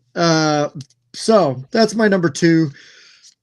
What would I have been playing or should I have been playing? I wish I had discovered Sentinels of the Multiverse at this time. Oh, interesting. Okay. Because while I loved deck building in a game, to be handed a deck and like find a way to optimally play this deck against whatever boss you pick, and with all the different building a team, a super team, superheroes and combinations and stuff. And it's like, it was so challenging. It was so challenging. I really enjoy this game. I love the art. I love the concept because I'm like, oh, you could just like, why doesn't everybody just make their own superheroes for every game that you want to have like a superhero IP? Right. And do it in a way that's like interesting and fun, and the characters all feel unique, but you also can kind of see some adjacencies. But they do feel like they're their own thing. At the same time, just really appreciate Sentinels. I have a lot of stuff for it, and I've got the big old black like omnibus, box for it. I forget what the official title of it is, but yeah, it's cool. I really like Sentinels. I still think it's great, and I haven't even opened it, but I've got like the essential edition or whatever, definitive edition. Box. I got that. Well, I've got that one, but I bought like the reprint. Oh, the new second edition ish. Yeah, but I haven't opened it yet. I think it's got a lot of alternate art in it too. But I just like the game and wanted to support them, so it's like, here we go. That's one of those games that when it came out, a friend of mine was really into it and kept begging us to play all the time. We played once or twice, and it just didn't land for me. And there's nothing wrong with any part of it, and I wanted to like it more than I actually did like it, if that makes sense. Oh, it does. It bums me out to this day that like I couldn't get into it because I like all the ideas of it, and it just didn't land. Conceptually, right? It's pretty awesome. But yeah, no, I get that. There's definitely games where it's like, I love the idea of this game. Why am I not having fun with it?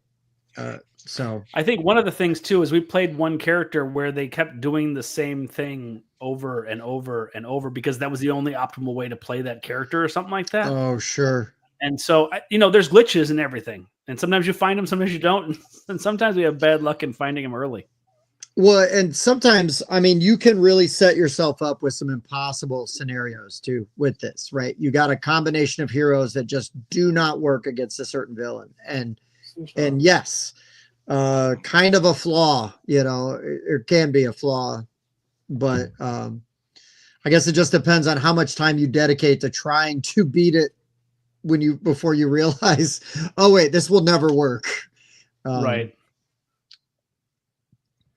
This one, this one, I actually, I'll just say it was an honorable mention for me. It was probably one of the first 5 games I bought for my collection. And I've played this one a bit, and I did enjoy it for sure. Winston Charles. Barely missed the cut. Yeah, nope. All right, so for my number 2, this is going to be an interesting pick because this game, I think, is absolutely criminally underrated for a gateway game. And this is Stone Age. I think Stone Age is actually a really good primer for worker placement with percentages and playing percentages, where you put a guy in a spot, and for each person you put there, you get to roll 1 die, trying to succeed in different areas. So, if you weren't trying to cut down wood, super easy, you're probably going to do it. Trying to dig for gold, you need to put a lot more people in there and hope for a better percentage of trying to pull it out. Really, really good game. And they put out a little expansion for it, which did some really interesting things as well. Added a little casino-y kind of element, a push your luck kind of thing in there, and some new buildings and stuff like that, and a brand new resource with tusks and like jewelry and stuff like that. This game is actually so much better than it should be, in a way that, like, for the time period, this game should be kind of on par with like some of those other classic games, and it never gets spoken about. Have any of you guys played Stone Age? I have only played the app version, and I don't think I really knew what I was doing. Yeah, I was actually really late on this one. I'm double checking. Yeah, 2023 is when I played this one for the first time, and I was like, wow, I see why this is one of the greatest like gateway worker placement games of all time. I thought it was great. I do have to say, it looked like I saw wooden dice. Those dice look wooden. They are, and it's not great, but so bad. Too bad. It's one of those things where you look past the things that don't matter, right? So no. But we replace the things that we can. That's fine. It doesn't matter. I mean, the idea is you're playing in the Stone Age with Stone Age. So they went with like the leather cup, and they went with the wooden dice, right? Like, I'm surprised they didn't go with cheap bone, truthfully. I mean, like, really, that's what should have done. But what I should have been playing, even though this is a very good one, is a game that went out of print shortly after it came out and is now back in print and probably out of print again now. but Ginkopolis is a game that was way ahead of its time. Still And I only played this game twice before it went out of print. I couldn't buy a copy, and it was like at least 10 years before it came back into print. And I don't know if I'd still like it, but Ginkopolis is a game that I enjoyed the hell out of the 2 times I played. Never I've heard played. great things about this game and haven't tried it. Ginky. I couldn't even tell you how it plays anymore because it's been 10 years since I played it. But like, there's something about the getting the different stacks and like then uncovering other things below it and applying resources. But there's this interesting grid thing where I can't remember, but it's really good. That's all I remember. And I need to play it again to find out if I need to get a copy of it now. Nice. There you go. Yeah, I would Ginkopolis. definitely sit down for a game of this if I saw somebody playing. Always heard great things. Nice. Yeah, Stone Age is a great pick. Like I said, I played it only just 2 years ago for the first time, and I was like, wow, this game is fantastic. It's definitely a good gateway game for people who don't play games. So you can add it to your Ticket to Ride, your Catan. It's like that level with good percentages. It's math percentages in it. Yeah. Cool. Mike. Good one. Yep, real quick here. I just want to say if you're not in our Discord, you should join because crazy things like this get posted. Oh no, what's that? Oh boy. Whistle while you twerk. Hold on. Who posted that? Did you post that, Mike? No, Dave did. Oh, nice. Well done. I won't be mad at him then. Great job, Dave. Well done, sir. Hey, if you got the ears, you got to rock them. Yeah, there you go. All right, so continuing down my journey of Euros, because I knew very quickly these are the games I like. Show me more Euros. Earlier in 2013, I realized who my favorite designer was and still is to this day. And that's why he will have 2 entries in this list. But one of my favorite games of all time is going to be my number 1. But my number 2, and I still put in my top 20, is Trajan. Trajan was the first Mancala game I ever played, and this game is fantastic. This is like mini games the game. So you're manipulating a Mancala. And of course, for those who don't know, I'm going to pick up these 2 action tokens here, and I'm going to drop them clockwise. So 1 goes here, 1 goes here. Where I land, that's the action I'm going to perform, which is this icon here. And it's really just a bunch of mini games that you're playing. You're doing kind of the emperor's bidding, if you will. You're going to be building buildings over here, which give you well, you didn't hurt my feelings. Maybe you hurt Tim's feelings. So he's the one that left. I think he's talking about Googs. He's off going to judge all the mosaics that are popping in now that I mentioned it, by the way. Okay, I was like, I know he means Tim. You can't hurt Tim. No, I've been trying for freaking 20 years. I can't do it. But you can build buildings over here. A great pick. Yeah, Mike's been trying to do combos and military actions that spread your influence and Senate actions that just give you residual points. One of the cool things I like is this Trajan action here, and these are like tiles that you can actually put in your Mancala. And the way those work, if I can go back to the first picture I pulled up, which I think explains it the best. There you go. If I can get a pink and a white here, then I get this Trajan action here, and it's a bonus tile for the rest of the game. Plus, I'll instantly get those 4 points. So maybe I'll drop my pink here and my green here, and then now I've got this set up for later. The Mancala just has all these fantastic ways you can plan ahead, and nobody can mess with your Mancala. So it's just you and your Mancala planning out as many turns as you are willing to count, and I just love it for that. So how tough are those colors, Mike? Am I going to be able to do that? Ooh, It's a good question. This is pink and green. I mean, they look different, but the problem becomes is like how close do those piece colors match the colors on the tiles? You know what I mean? Get that. Yeah. Yeah. Orange and yellow, green and It's blue. definitely an old-timey production, and based on that, it has challenges. But this game is due for a reprint. I think if someone did some updated graphics and some better production styles, this game would kill. Don't be surprised if Queen makes it one of the Steffenfeld City series and calls it Rome. Colors for it. Yeah. I just feel like it's going to happen. I think so too. Yeah, it's too good not to keep in the zeitgeist. Yes, it's an amazing game, and not only the art, very bland, especially the main board. The main board is pretty weak. It's like they tried to put dumb down the colors as much as they possibly could on it. Yeah. I still love this game, so it's aged extremely well in my opinion. And it is why I love Ostia. So yeah, if you played Trajan and you like it, play Ostia. If you've played Ostia and you like it, you need to try Trajan. I've not tried Ostia yet, so I'll look forward to that. It's hard to get, but that's supposed to change soon. Yeah. I mean, all right.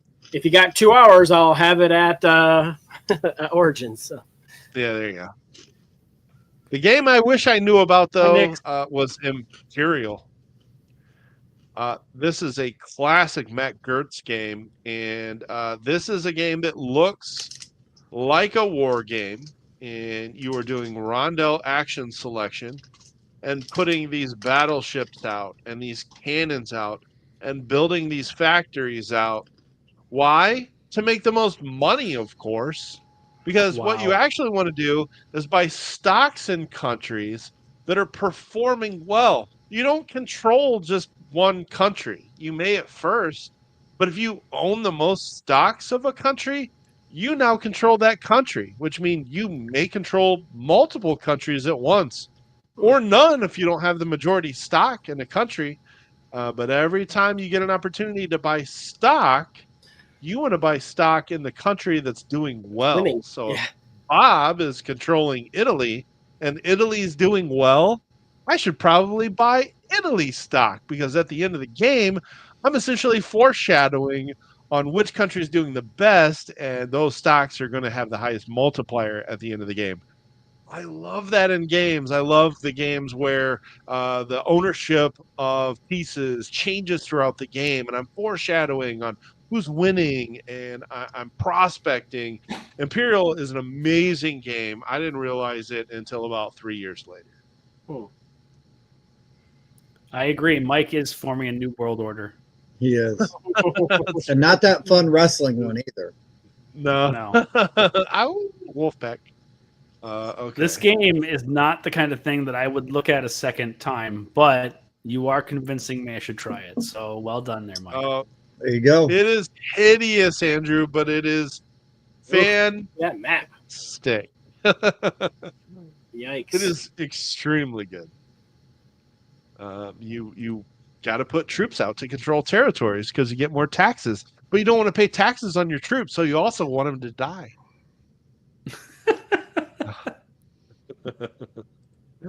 Those are the kind of mental gymnastics you do in Imperial. All right, here it is. Right. Our board game time machine has led us to this point. It is our number 1.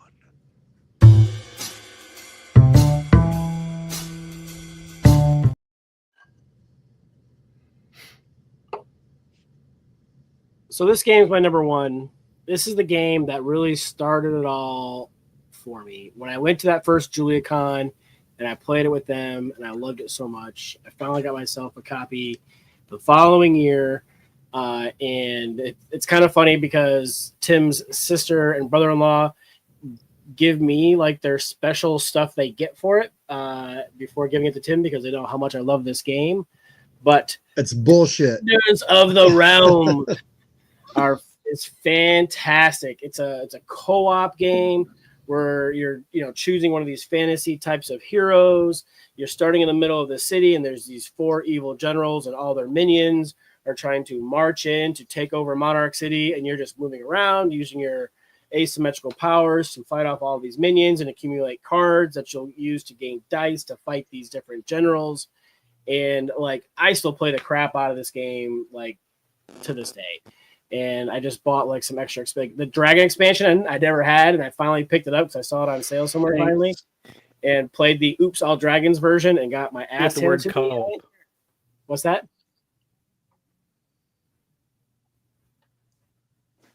Thank you. But yeah, this is fantastic game though. I've played the crap out of it. There's so much material for it. It's like a pandemic killer for me because like other people want to play Pandemic, and this has like similar mechanisms in it, and I would 1,000,000% rather play this version. I feel it's very different, whereas Pandemic can feel very samey. This game, like I've lost like in so many turns, like the same zone just moves, and then lose. It's like, the luck of the cards. It just kind of happens sometimes, but it's fantastic. Yeah, this game is why Pandemic couldn't even be on my list, because I played Pandemic early, really thought it was awesome, and then in the same year played Defenders of the Realm and was like, that's the one. Yeah. So yeah, for me, I mean, Bob, I agree with you on that one for sure, but absolutely love it. I knew it was going to be on your list. I left it as an honorable mention. But I could not leave off my number one, even though it's already been talked about, because I bought this game 10 years before I got into the hobby, because I read the books, and at this game store that Bob and I used to go to all the time, the board games were wallpaper. I didn't even notice. I walked straight through looking for the role-playing game books, and would always go, and they have a great used section, you know what I mean? Now they have a used section for board games too, but I go through like all the board game or the role-playing game stuff. Never, ever, ever looked at the board games until one time I did, and I was like, they've got a board game for Game of Thrones, and it's $60. Like, what the hell? Like, Monopoly's not $60. How does anybody spend this much on a board game? Like, you know what I mean? Like, the sticker shock was for real then. Mm-hmm. And, now knowing like, $60, if it's good. What a deal. Yeah. What a bargain. Yeah. But I bought this game then and was like, awesome. This is really cool. But didn't really consider it sort of like the stepping stone into hobby board gaming. Like, I just enjoyed this game because I loved the theme, and it captured those books so well and everything. And then once we got into board gaming for real, I was like, holy shit, I've had one of these all this time, and I've never really appreciated it for what it was. You know what I mean? So then I was able to get it back out, right? And really getting it back to the table, and not just something that was like a cool thing to have on my shelf with all my Game of Thrones books. And but for everything that Bob said earlier, we have betrayed each other in such dynamic and dramatic fashion over and over and over and over again. It is a Scorpion and the Frog situation. It's like, why did you betray me? Like, I'm a Scorpion. It's my nature. Like, of course I'm gonna betray you. It's so full of backs. It's crazy. Oh, dude, it's so full. But I love this game. It does a great job. The second edition is even better. They really, they streamline it a bit. I still need to get the expansion for this one. But with the Targaryens, right? But anyways, love it. It's great for everything that it does. This is legitimately the first hobby board game I bought for myself with my own money, and took it for granted for about 10 years. And then, played it like here and there, like, oh yeah, it's kind of a lot, like we could play it. I'll teach you, but it's a lot to kind of deal with. And then once you get into the hobby, it's like your threshold for what's a lot, to teach. Indeed. Yeah. Because this is so easy for me to teach now, but compared to then, it's like, oh my God, like I'm all nervous about teaching, blah, blah, blah, whatever. This game's awesome. I absolutely love it. one of my favorite things, because I was talking about Letters from Whitechapel with a hidden movement, and like, well, this isn't quite hidden movement. You have those hidden orders, and that whole like bluffing, like, oh, I'm totally gonna go over here and defend this area. I'm totally not attacking you. I have to put a chip down, but it's not an attack chip. I swear it's not. I swear, not this time. I got that mixed up somehow. I don't know how that happens. Yeah, it's great. Yeah, it just movement. Good stuff. It's good stuff. It's a lot of fun. But if I could have been no, I wouldn't replace Game of Thrones with anything. But a game I wish I knew about earlier, and I didn't play it for the first time until about 4 or 5 years ago, and that is Can't Stop, the classic. And I finally got my own copy of it this year or late last year, and I probably played it 20 times because I've taken it around to family events, you know what I mean? And they want to play it, and I play with my kids. And, it's like if I had this game in my collection in 2012, I would have had so many more converts because this was so accessible and easy and fun, and there's that press your luck aspect of it and everything. It generates wonderful tension and is a really good idea, really good time with like a simple, very, very simple mechanic. So yeah, Can't Stop. That's the best version, by the way. That's the best version right there. And it's not the version I own. Lazy Susan, you can get that fits underneath it perfectly, so you can rotate it to whoever's turn it is, so they can look at it straight on. Yeah, I found it on Amazon. Eagle Griffin I played it with Wes, and he's like, "Where'd you get that?" Nice. So we had Daryl Andrews on the Tabletop Submarine, and he tells a great Can't Stop story. So if you want to check that on the Tabletop Submarine, check out that episode with Daryl Andrews. There you go. And we've had Daryl on the show. He's an awesome dude. Yeah, he was a great guest. You could kind of play like Carmen Sandiego. Uh-oh. Whistle while you work.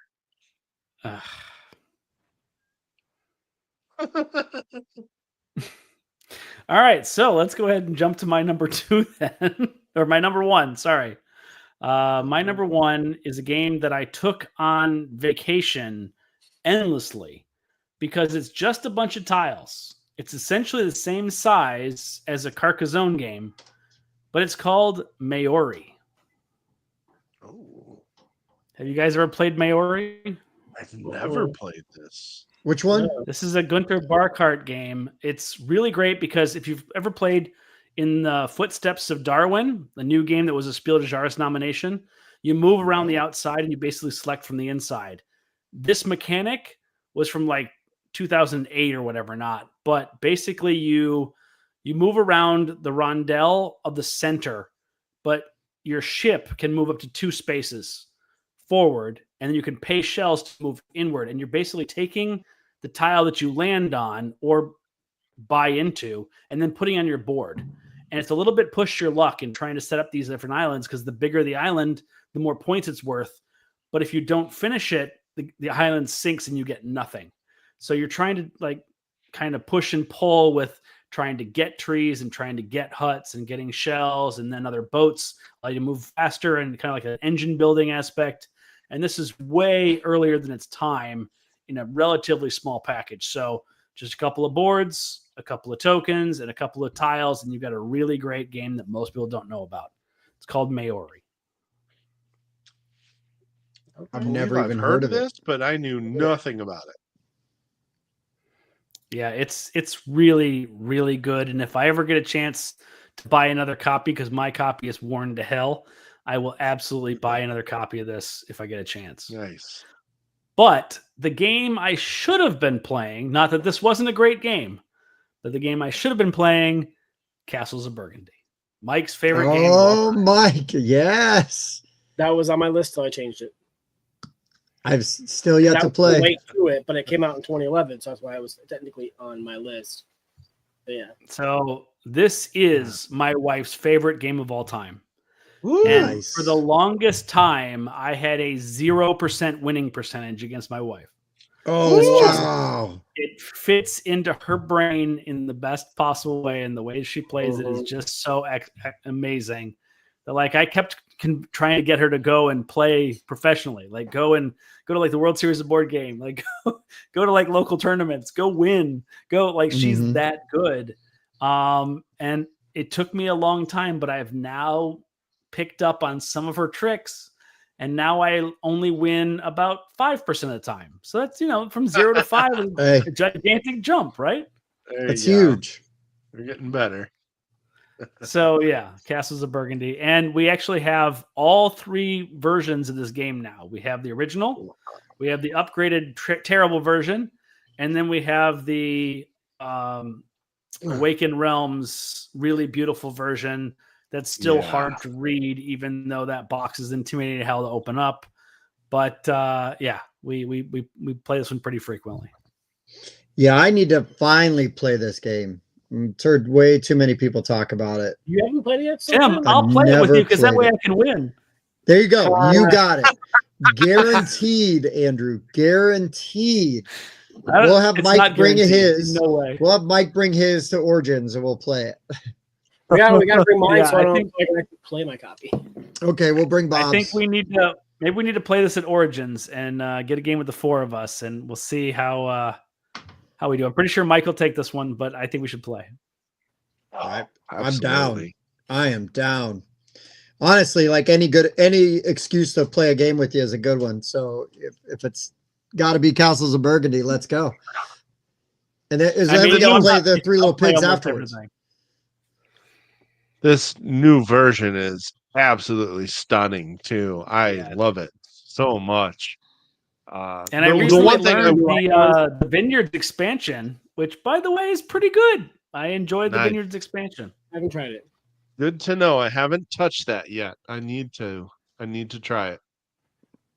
That's got all this fun stuff going on. It's a whole extra action you can choose. Mm-hmm. Yeah, and you're doing a little spatial puzzle on a sideboard and getting bonuses the same way you do when you do the what's the little trail that they have? The trading trail or something like that. If you do trading the goods and it matches up with the next slot, then you get a little bonus for that. Okay. Oh yeah, on the side of the board or whatever. It's one of the expansions. It's like a trader's Monastery? trail or something like that. Or no, okay, gotcha. Yeah, maybe not. I've used some of those like new tokens. I don't see any on this one, but I have not tried that expansion yet. So what the expansion does on that one is it adds to when you're shipping out goods, if you can match the good type with the space that you're sending out an order, then you get an added bonus. And it could be extra die, it could be extra worker, it could be whatever it is. And so essentially it does that with another action, and you put it paired, and you're trying to line up different things in different ways. Interesting. Okay. Yeah. Cool. The tricky part I found for me as somebody that's played first edition online hundreds of times is just relearning iconography. I actually have to use the player aid to remember what the buildings do. Yeah, it's a little tough. And I feel like it's funny how they made it prettier, but not made it better graphic design, right? Like they didn't, to me, improve the graphic design enough for it to be intuitive. It's still just a prettier version. Right. Yeah. That is true. It looks better, but yeah, there's certainly some of those yellow scoring tiles I look at and I'm like, what does that do? Right. But they got a good aid for this game at least. But yeah, when you've played it enough, you know what all the scoring tiles do. So you're kind of not used to having to look them up. All right, man, Mike, what's your number one? Well, it's almost like Andrew jumped in a time machine himself. Oh boy. And moved forward 5 minutes because my number one is Castles of Burgundy. I knew it. I knew it was going to be. This was one of the first 5 games I bought and put in my collection, and I was blown away. And then at the time, one of my friends that I was introducing to games, I showed him this, and that guy is like a master online. I mean, I've played this game hundreds of times online. He's played it hundreds times more. But I love this game. Ever since I joined the Rundown and we've been doing top 50s, it's been in my top 3 every year. I don't know if that'll ever change. I think this game it scales well between 2 and 4.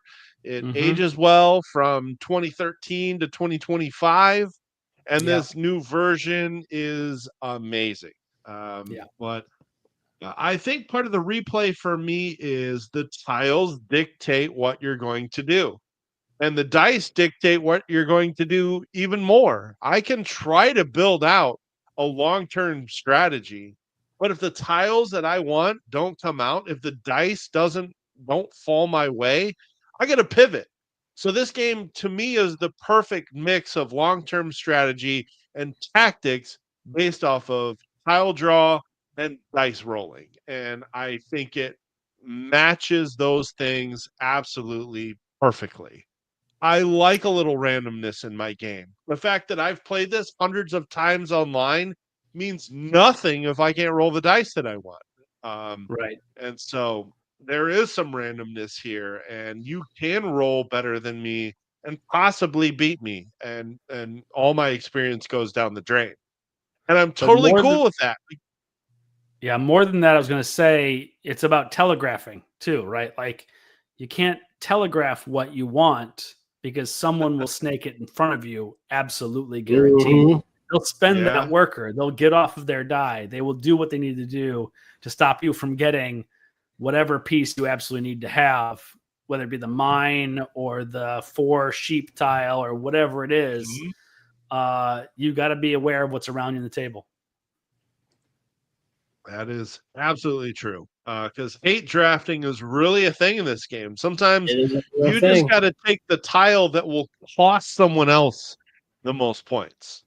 Yeah. But sometimes in that last round, you may not be scoring a whole lot. So you're better off taking 10 points from someone else. Yep. Indeed. Yeah, just for those that aren't aware, essentially it's a dice driven action selection game.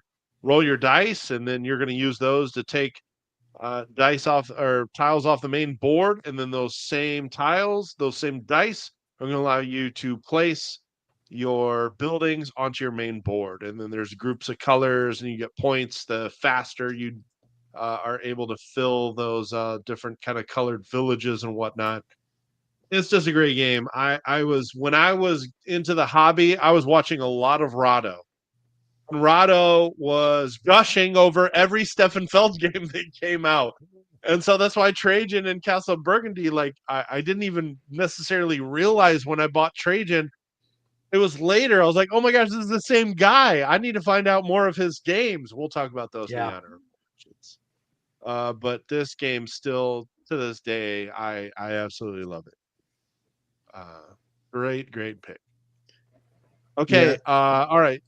I will say though, for my game that I should have been playing though, I do love elegant Euro games, and that still hasn't changed. And it's just a shame that the box cover shied me away from Concordia, because this game is an elegant masterpiece. And it's a couple years later, though. It's a couple years later. Well, this one's 2013. Oh, that's for you. Never mind. You're right. I got you. Yeah. So I was 2013, and this one did come out, and people were raving about it. I mean, it even got the shut up and sit down bump at the time, and I'm like, no, it's hideous. I don't want to touch this.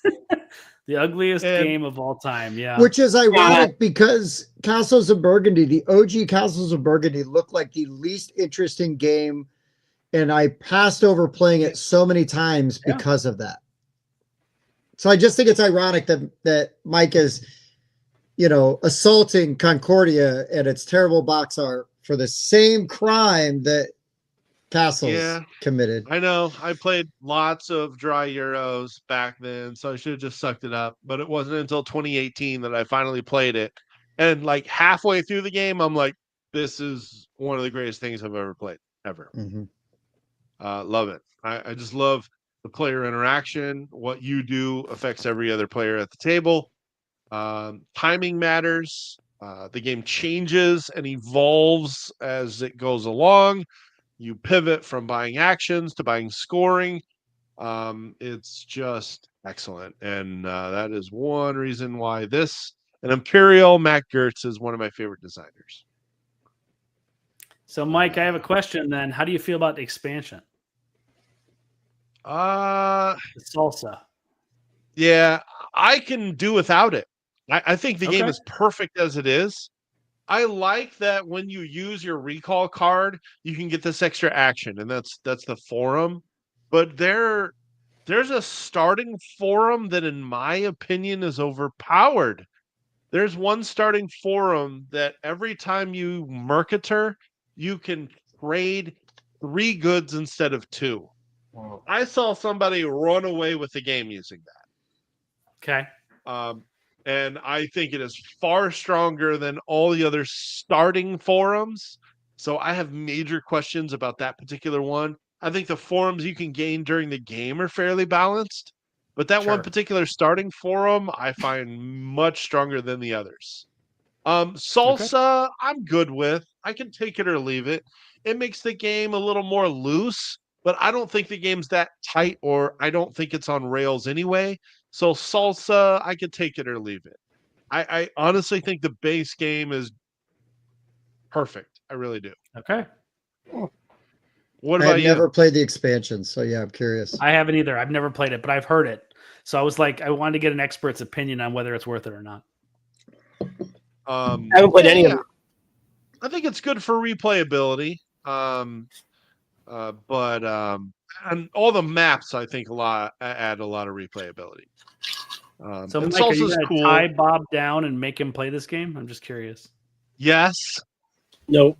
I can't tell you how many meetups I've brought this game to, and I'm like, I will find somebody to play this game, and it just never happens.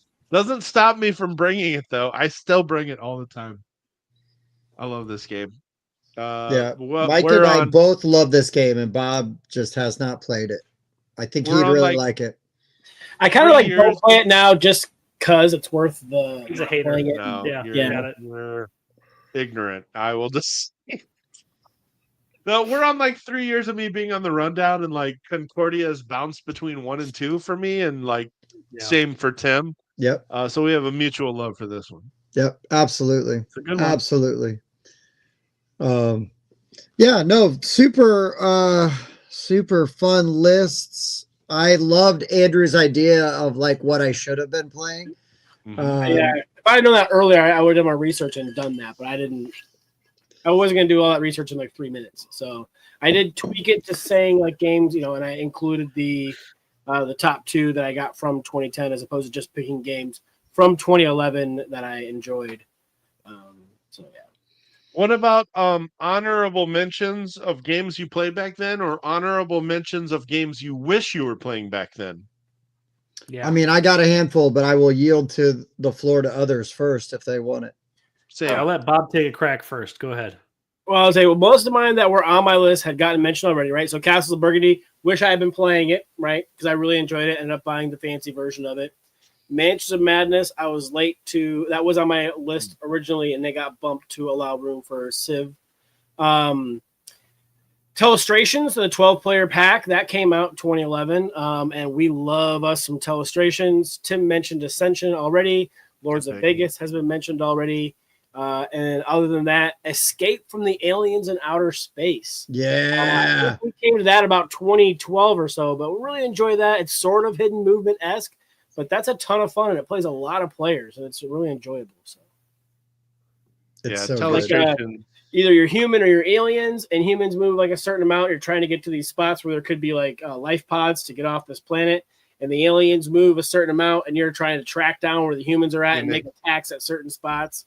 And that's what that's all about, and it's pretty fun. It's more of that hidden movement stuff, that I really enjoy. So, Telestrations is a great pick for. Wish I would have been playing it back then. Yeah, right. That was on my list. Late to the party on that one too, but we definitely have a party playing that one. So yeah, no doubt. Oh, yeah. If you're not doing much Friday night late, we'll probably be playing Telestrations in the gaming hall with a big ass group of people. So. Mm-hmm. Yes, we are having an Origins meetup Friday at 8 p.m. in the open gaming area, and that will probably be played if we get a big group. Yeah, we probably should do like a poll or something and see what people want to play. But that's a conversation for another They'll play time. what we bring. Oh. That's right, damn it.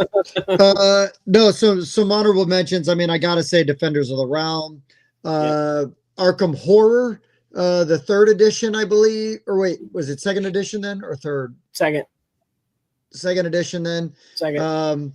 Played the heck out of that. Really liked Arkham Horror back then. King of Tokyo, Ra. Ra came too later. So should have been playing Ra. Should have been playing Battlestar Galactica. Should have been playing Lords of Vegas.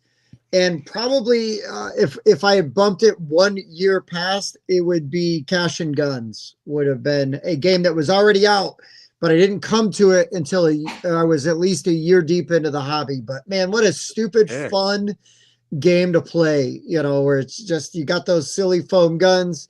Mm-hmm. Who's going to flinch? Great time playing. So just to run through some of those really fast. Good pick on that one. I don't think I played Cash and Guns till like 2019. I love that game. Yeah, it's great. So I got a bunch of them. So I want to let Mike go first because. Okay. Well, I mentioned I was a Stefan Feld fan, and that's because in 2013 I also bought and enjoyed Bora Bora. I used this on a bunch of lists when we started doing Whiskey Wednesdays to the point where Tim got tired of it. And it got brought up on Monday night when you guys were doing location games. I'm like, boring. I remembered that. I thought of you when it happened. Yeah, absolutely. I bought all of those games in 2013 and just was blown away by all of them. That's what made me a Feld collector.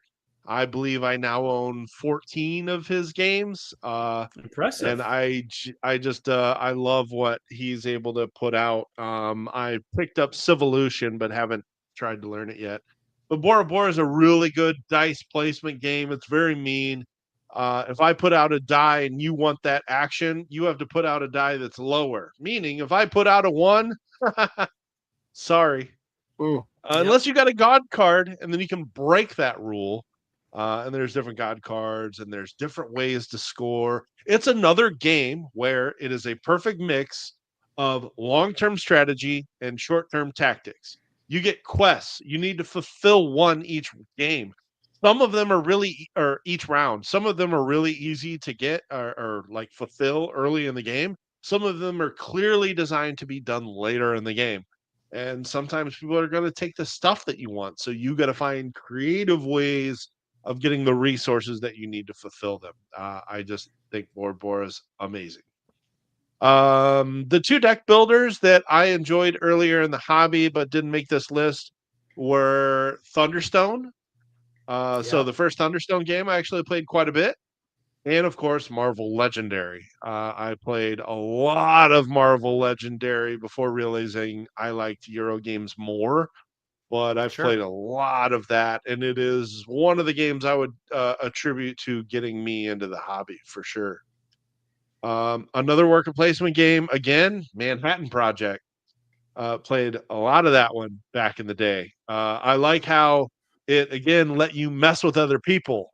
There was an action you could do that would allow you to kind of meddle with what other people were doing. I have Energy Empire, which I've heard is the best version, and I still haven't played that. Sorry, Luke. He was on our show a couple months ago. But it'll happen. I really want to play that one. I mentioned Zulkin. That one was the one I was playing a bit back then. I did mention Seasons. I played that one a bit. But the group, I mentioned this earlier when we started. There was a game that I played a lot of when I first got into the hobby. It wasn't my favorite, but man, I played a lot of Zombicide when I got into the hobby. A lot.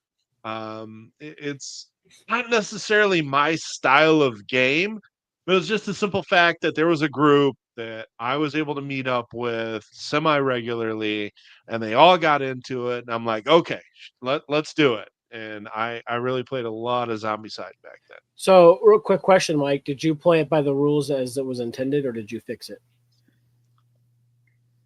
I did hate that rule, and I pitched a fit that rule shouldn't exist, and I was outvoted. And so after a whole bunch of plays, I think I slowly was like, all right, if we're not gonna like fix that, then I don't know how much more I want to keep playing this game. And You then Homer Simpson through the bushes as the Yeah. like, Yeah, we fixed it and it was great. And then all of a sudden they Yeah. came out with the second edition and they were like, oh yeah, by the way, we that rule Yeah. should change to they came out with a rule that should have been, and by then I was over Zombie Side. So Yeah. Black Plague's still the best version. agreed. That's my favorite version that I played, but yeah. Yep. And then did play a bit of Descent back then. I did later realize that like dungeon crawlers are not necessarily my favorite type of game to play, but I did play quite a bit of Descent with that same group that enjoyed those back when the term mattered, Ameritrash cooperative games. Played quite a bit of those, just later realized that's not really my style. All right, Andrew, you said you had a bunch. What you got? I still do. You guys didn't pick some of the really great ones. There's some really good classics here. Okay. So one of them that I played a ridiculous amount of was Alhambra. Like, especially since we ended up getting the big box of that one. That game is a little bit old, and it shows its oldness, but it's still really clever. I love this idea of collecting money and then spending the money. And if you spend exact, you get an extra turn. So like there's something really cool about that mechanism and the tiling and stuff like that. And actually the best version of this game is Granada, which we talked about on the podcast 2 nights ago, whatever not. But that one's where it's a 2-sided tile instead of a 1-sided tile. So there's 2 different color buildings on it. And if you want to pay an extra 3, you can flip it over. And to me, that fixed some of the issues where you don't like what's coming up. Now, instead of having 4 things to choose from, you actually have 8, which I think gives you the flexibility you need to make that game a little bit better. So that's really good. An underrated game is Kingsburg. Roll them and then apply the dice game different spots. It was also worker placement, but using dice pool that you're rolling and how you spread them. So you can use 3 dice in 3 different spots. You can use 3 dice in 1 spot. It's just much more powerful. So some really cool stuff with that one. That was really good at the time. Wits and Wagers was my favorite party game for a long time. There you go. Where you don't actually have to know the trivia. You just have to try to guess who does know it. And I think that made that whole trivia thing so much more fun for me anyway. It makes you feel not so stupid. Yeah, absolutely.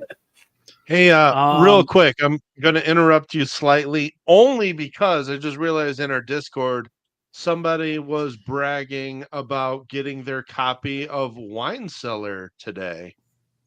Oh, nice. There you go. Right there. Yeah. Who was it? I can't see on that screen. That was Rob Silver. Oh, right on, man. Yep. Nice. So there you go. Figured that was so worthy glad. of interruption. Continue. I'm so glad you got it. That's cool. Also, Mission Red Planet was a really good game back then. Good pick. That has had a couple of reprints since then, and that game is still one of the best, in my mind, area control games out there because it feels like you actually control it by the way you play it.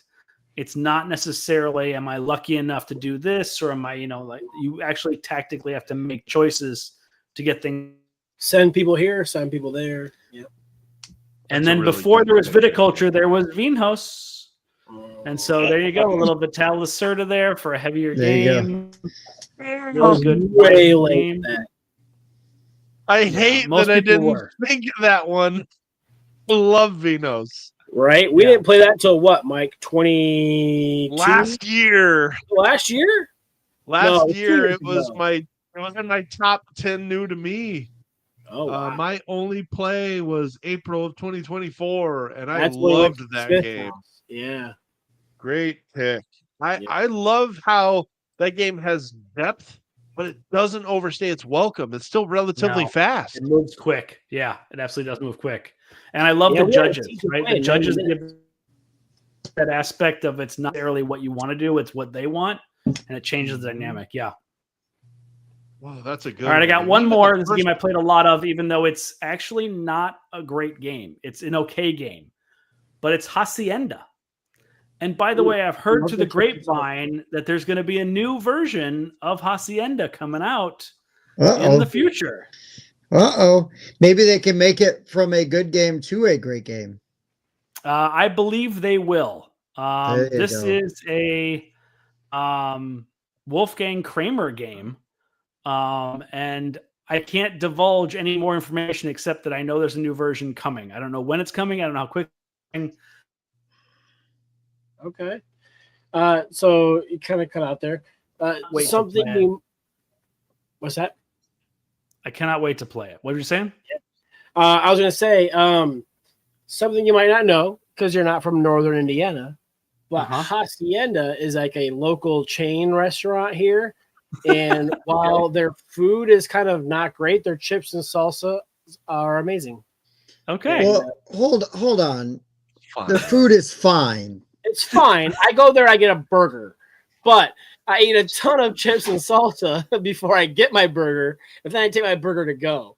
Is basically they have the Diablo, which is like a big goblet of booze, and then I eat like 3 baskets of chips and salsa, and then I get a burger, take 2 bites, I ask for a box. So that's pretty much how it goes. I'm just saying the wet burritos are pretty good. They're known for the wet burritos. My mom loves their wet burritos, but I usually just get chicken sandwich or a burger. And you really just go for the chips and salsa. Yeah, the chips and salsa. The margaritas? Oh. The margaritas are fine.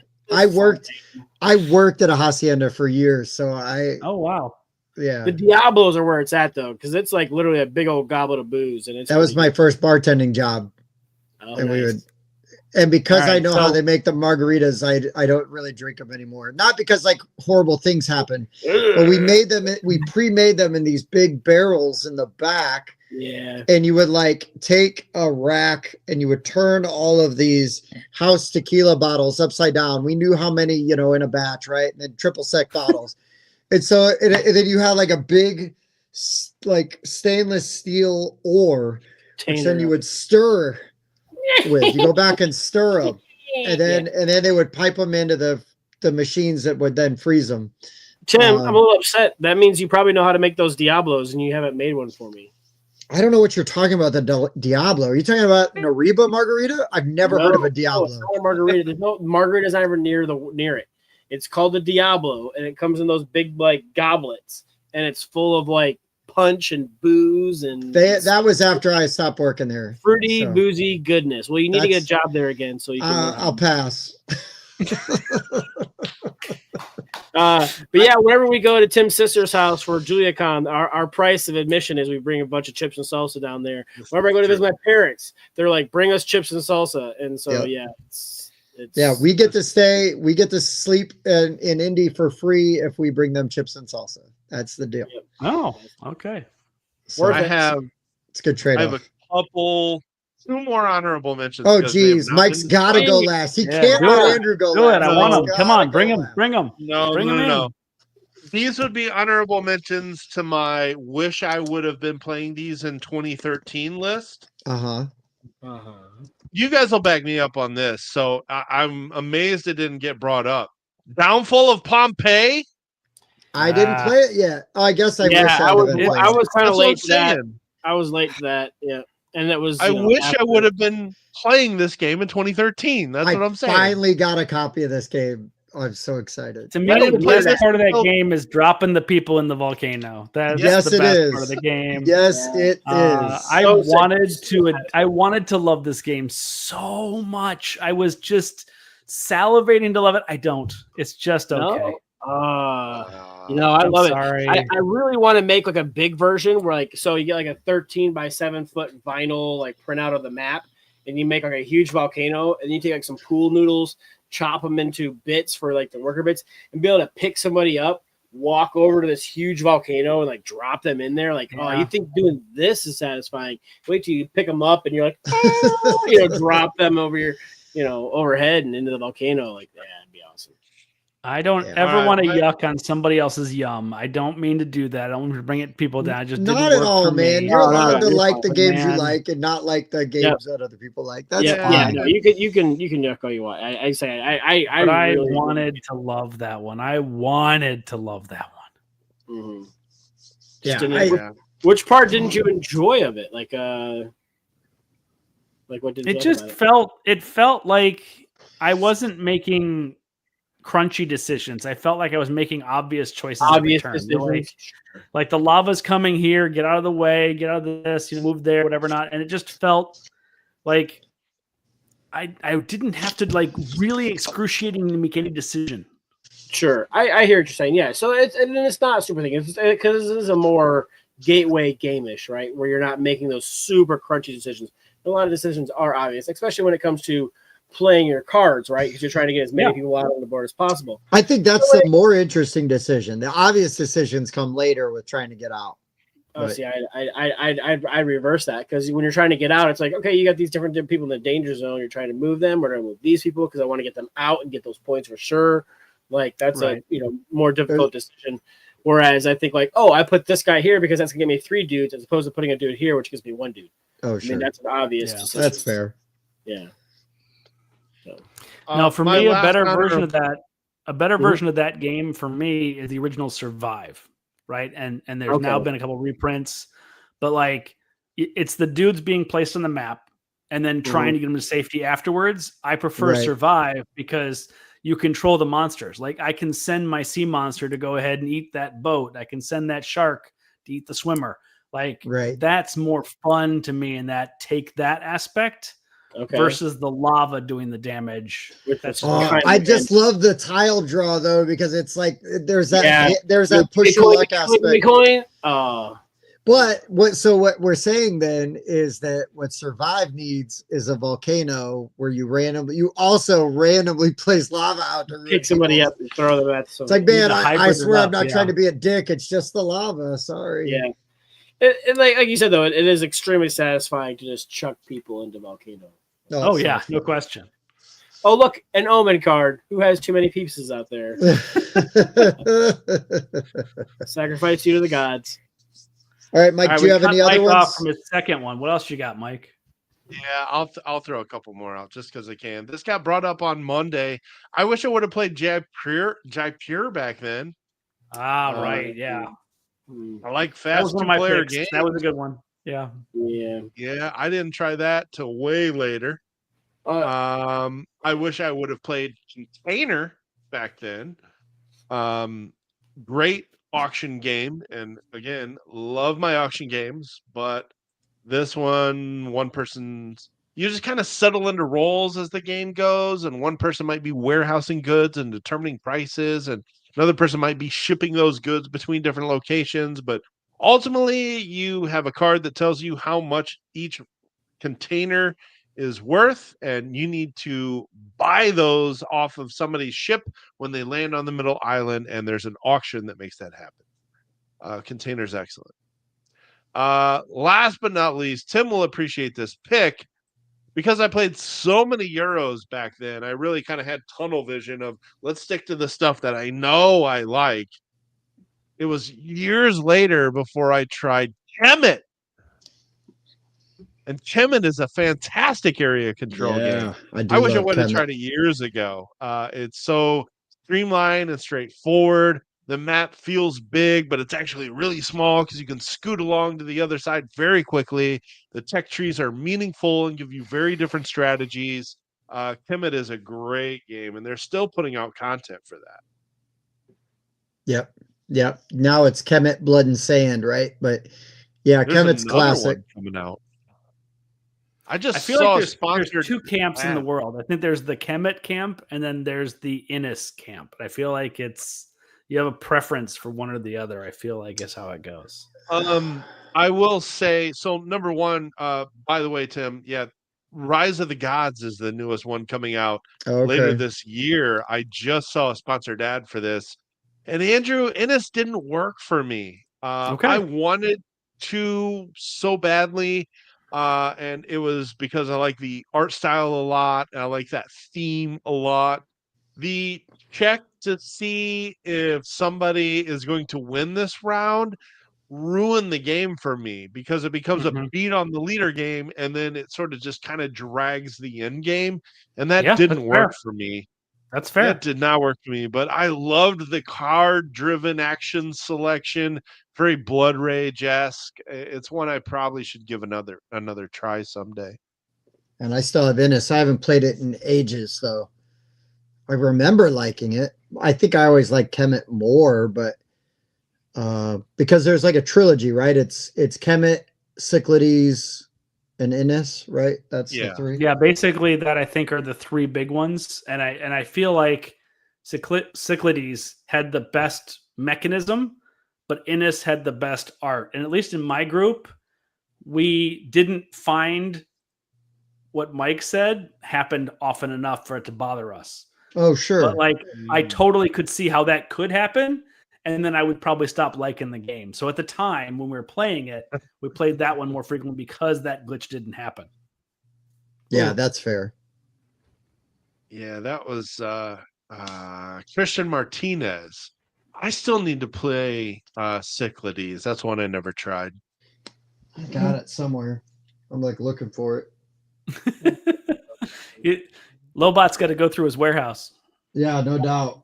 If you like area to control it all, Kemet is a must play. It's straight to the all point. Three of those you got to try because I feel like each of them has its own personality and its own. They do. Preference. They feel very different. different. Yeah, they all feel very different. Yeah, Inish has that sort of blood rage, sort of card-driven action selection, drafting going on. And Kemet is just straightforward beat up on people. Yeah. Yeah, Kemet's great. Yep, I got all three. I feel I can relax now. I found Cyclades. I'm like, come on, I know I got it. Good. I'm glad for you, Tim. I'll be able to sleep tonight. This was a great topic. Yeah, it really was. Thanks for having me on, guys. I appreciate it. And you were the one that jumped at the cause. You're like, oh, I want to do the board game time machine. I'm like, okay, consider it done. June 4th, it's over. Yeah.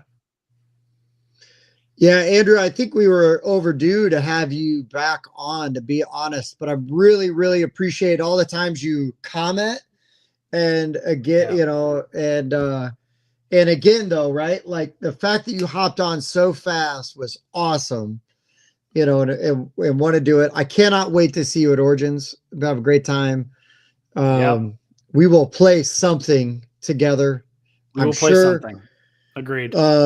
I don't expect you to disclose specifics, but at Origins, are you going to be running around pitching a bunch of stuff? Is that kind of like the plan for you? I got games to pitch. I'm still lining up meetings. Nice. But that said, just based on what I'm getting from a lot of publishers is that they're less interested in pitch meetings than they used to be for, I think, somewhat obvious reasons. Sure. Fair. So either they're being more selective about which pitch meetings they're taking, or they're kind of just delaying things a little bit. So I may have more free time this year than I've ever had before, because these are definitely business first. But if I get to do a little more pleasure this year, I'm not going to cry about that. Hey, man, we will just make the best of the situation, right? Right. And you can always find me at the 25th Century booth from, I think it's 1 to 2 each day, Thursday, Friday, Saturday, and I will deface your copy of Wine Cellar for free. So what I recommend everybody do is starting Thursday, every day, go to the 25th Century booth and buy one of their games. Yes. And then when you see Andrew there, buy Wine Cellar and have him deface your copy. You don't have to buy Wine Cellar every day. You could get like sausage sizzle one day, and then, I don't know, hamster roll another day, right? Get vanity plates, get Big Sur, get some of the other ones there that way. They got a ton of great stuff, right? So so hit him up, hit Andrew up. It's worth your time. It's worth the investment. It's not like it's expensive. He's not selling you $150, version of Wine Cellar with miniatures. Not yet. The bottles. You know what? A man can hope, though. I would really like to have the version of the game that's actual bottles, right? And you deal out the bottles. Hell yeah. You trade them in and you get different bottles, and then you're forced to actually drink those bottles in the order that they come in. Ooh, and Then you're like, why did I put that bad one on top? Money. It's vinegar. What have I done? It's a week-long game. You drink a different bottle every night of the week. I think of worse things to do. I will say this weekend I'm doing a camping trip. I'm meeting up with my parents. I'm bringing Wine Cellar because I think they're going to like it. So I'm going to try out Yes. Wine Cellar on my parents this weekend. I deeply appreciate that. The other thing I was going to mention is that we are for sure doing an Origins meetup. So if you're going to be there, Friday at 8 p.m., we're going to be hanging out. We're going to be playing games. It's in the open gaming hall. Where exactly? We don't know. We'll find an open spot and then we'll tell you. So if you're interested in hanging out with us at Origins, that's the time and place to do it. Let us know. And don't let this deter you, but I will be at Origins this year. So I'm very interested, but I will probably be coming later. I already have previous engagement for that time frame. So depending on how late you guys stay, I'll show up late. Well, and then you can also get your copy of Wine Cellar Defaced there as well. Yes. Absolutely.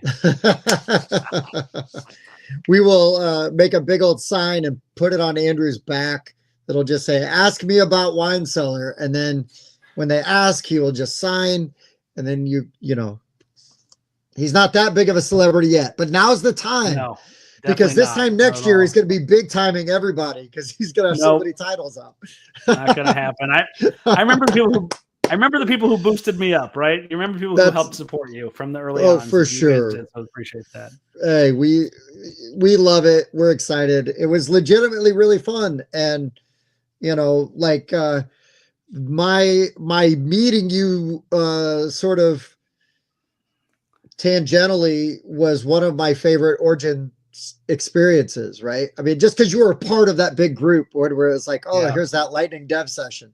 And Andrew comes strolling in wearing his lucky jacket and just like a boss. Just the right amount of drunk to not have any inhibition and just throwing ideas left and right like they didn't matter. Yeah, absolutely. I was like, this guy's so smart. He must have designed 100 games. Who was that dude? So they're just not out yet. They're coming though. Yeah, they were all coming. What I didn't know is that there was a tidal wave of these games coming, but that's good. Well, that's the other thing too about Origins. You know, nothing happens early in the morning. All the good stuff happens late at night. So feel free to sleep in and show up late and then just stay late. That's the way to do that. Yeah, Origins is definitely be there later. Be there later. All the amazing things happen later. Oh, good one, Evan. A title. Oh, wow. Wave. Evan, are you going to be at Origins? So clever, that one. I feel like he would have mentioned it if he was. No, he's not going to be at Origins. That's the one he's missing, right? He already said he's not going to be. Yeah. Don't forget to go to the Origins preview. You don't have to scroll very far down. And make sure you like Wine Cellar. Oh, look at you. And then scroll a tiny bit lower and then make sure you like Digging for Dinos. And then go to the Gen Con preview and do the exact same thing. I actually think that I think Digging for Dinos will be at the 3WS booth. He might have it tucked under it or not, but if you want to ask to check it out, he'll probably have it there. So I got beef with this. So what, you're going to show up to CouzCon, but you can't show up to Gen Con or Origins? Oh, dang. Now what the heck, dude? My arm needs an adjustment. What am I going to do? This is... No, Bob. You might have to go to an actual. You might actually pay for a chiropractor versus getting one for free. I mean, yeah, that's not cool. But it's so much fun to watch Evan's face as he causes pain. I know, right? Yeah, he enjoyed that way too much. He did. I still remember the first time I was talking to him, and somebody walked up and had say, "Hey, man, my wrist is funny." He's like, "Oh, let me just," and I was like, "What the hell did you just do?" And he started laughing. Because he realized I didn't know what that was. Like, it was just like one of those funny things. Yeah. I did some damage to my shoulder last year at Gen Con. And I was between jobs, so I had no insurance.